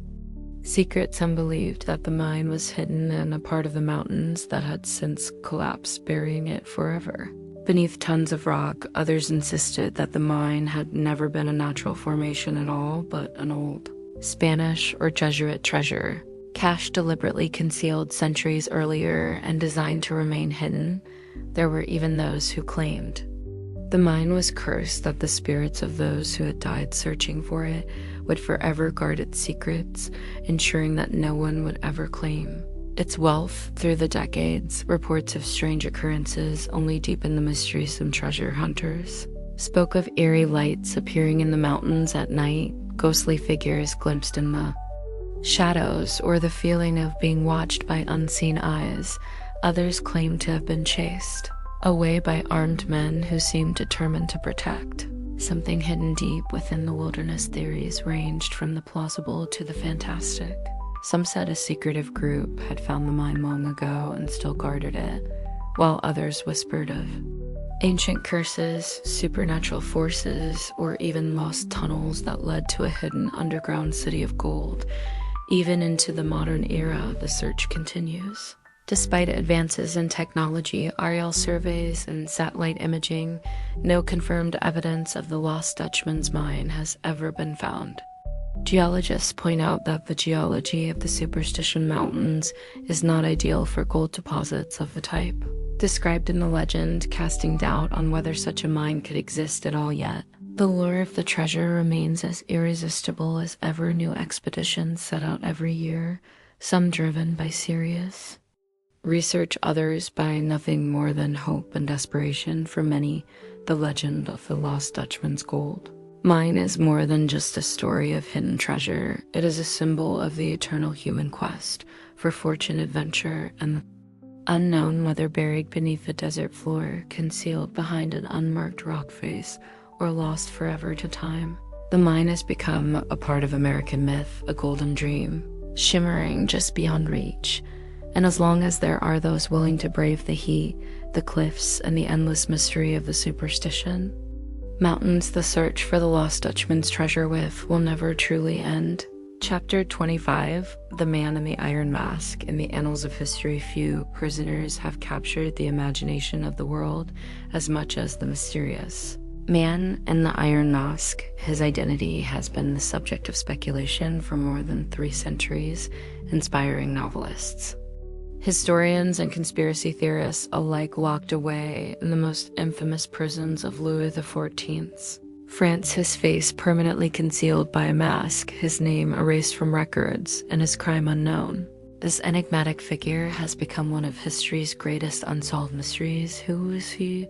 Why was he kept in total secrecy? And why, even in death, was his identity so meticulously erased from history? The first recorded mention of the masked prisoner dates back to the late 17th century when he was transferred to the Bastille, the feared fortress prison in Paris, but his story begins even earlier in 1669 when a mysterious Titan was placed under the custody of Benedict de Saint-Maur, high-ranking prison official who oversees his incarceration for more than 3 decades.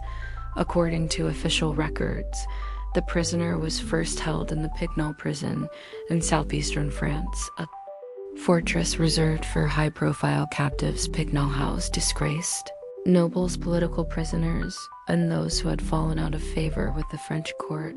Among its inmates was Nicolas Fawcett, the former finance minister of France, imprisoned by Louis XIV for embezzling royal funds. The man in the iron mask was reportedly placed in a nearby cell under extreme security, and from the moment of his arrival, secrecy surrounded his very existence. One of the most perplexing aspects of the case was the mask itself. Contrary to popular belief, early accounts suggest that the mask was not made of iron, but rather of black velvet, later replaced with a more rigid covering. The iron mask, immortalized in literature and film, became an enduring symbol of his captivity, but contemporary sources suggest that the rigid metal version may have only been used for certain occasions, possibly to prevent him from being recognized during transfers between prisons. The identity of this man was deemed so sensitive that he was forbidden to speak to anyone except his jailer, and even Samas's warden was under strict orders never to reveal his prisoner's name for over 30 years. The man in the iron mask was shuffled between the most secure prisons in France, always under the watchful eye of Tsar. When Tsar was transferred to govern the island fortress of Margaret off the southern coast of France, the masked prisoner went with him later when Mars was appointed governor of the Bastille in 1698. The prisoner was transferred again at each location. His cell was heavily guarded, and his meals were brought to him personally by SAS, ensuring that no one else could interact with him. Even his letters and communications were heavily censored or destroyed, though he was granted certain comforts. His cell was reportedly well furnished, and he was allowed to write, but he lived in complete isolation with no visitors. No name and no face. The prisoner died in the Bastille in 1703. His burial recorded under the name Marielle, an alias that meant nothing to anyone at the time or since. His possessions were burned, his cell was scrubbed of any trace of his existence, and the little paperwork that may have documented his life was either lost or deliberately destroyed. The extraordinary efforts to conceal his identity, even in death, have led to endless speculation about who he truly was and why. Louis XIV deemed him so dangerous. One of the most popular theories is that the man in the iron mask was a twin brother of Lieutenant Jean. This theory, made famous by Alexander Dumas' novel, The Vicomte de Brouwen, suggests that the prisoner was a secret sibling of the Sun King, hidden away to prevent any challenges to the throne. Some versions of this theory claim that he was the legitimate elder twin, making him the rightful heir of France, while others suggest he was an illegitimate half-brother, the product of an affair involving Anne of Austria, the Queen Mother. The notion of a hidden royal twin has captivated audiences for centuries, but most historians dismiss it as a dramatic embellishment rather than a plausible historical scenario. Another widely discussed theory posits that the prisoner was Nicolas Fawcett himself. Fawcett, once the most powerful minister in France, had fallen out of favor with Louis XIV due to his extravagant lifestyle and suspected financial misconduct. He was arrested in 1661 and sentenced to life in prison at Pignol, where he died in 1680. Or did he some believe that Fawcett possessed pressing knowledge that could have threatened the king, was kept alive in total secrecy under a new identity, hidden from the world beneath the iron mask? However, official records state that Fawcett died in his cell, making this the theory unlikely. Others have speculated that the man in the iron mask was a disgraced general, a political opponent of the king, or even an influential noble involved in a scandal too great to be publicly revealed. One candidate is Eustache Day, a valet imprisoned around the same time. whose background remains murky. Some historians believe that Dea may have been involved in a high-stakes conspiracy, possibly related to the affair of the poisons, a scandal involving murder, secret plots, and accusations of witchcraft that rocked the French court in the 1670s. If Dea had knowledge of powerful individuals engaging in criminal or treasonous acts, it would explain why he was kept in such secrecy. A more obscure but intriguing theory suggests that the prisoner was a high-ranking official who knew a dangerous state secret, perhaps something related to France's military strategy, royal affairs, or a piece of information that could have destabilized the monarchy. Some believe he was a diplomat who had seen or heard something he was never meant to know, forcing Louis XIV to silence him permanently. Despite centuries of speculation, the true identity of the man in the Iron Mask remains unknown. No definitive documents have ever surfaced to confirm his name, and what little evidence exists has been pieced together from scattered historical references, cryptic mentions, unofficial correspondence, and the accounts of those who observed him from a distance. The sheer extent of the secrecy surrounding him, his masked existence, his guarded transfers, the destruction of his personal effects, suggests that he was more than an ordinary prisoner. Whatever he knew, whoever he was his very existence posed a threat great enough that the most powerful king in Europe took extraordinary measures to erase him from history. The man in the Iron Mask has since passed into legend, his story retold in books, plays, and films that have made him one of the most recognizable figures in historical mystery. Whether he was a royal twin, a disgraced noble, a dangerous conspirator, or an entirely unknown figure whose secret will never be uncovered, his story endures as a symbol of secrecy, intrigue, and the lengths to which power will go to protect its mysteries. The Bastille, where he spent his final years, was stormed and destroyed during the French Revolution, its walls torn down in an act of defiance against the monarchy that had once held him captive. Whatever records remained were lost in the chaos of history, ensuring that the man in the Iron Mask would remain forever a mystery. He is history's most famous prisoner without a name, a faceless specter whose story continues to haunt the corridors of time, a silent enigma sealed away behind iron and secrecy. Chapter 26. The Lost Labyrinth of Egypt. In the far reaches of ancient Egypt, beyond the familiar sands of the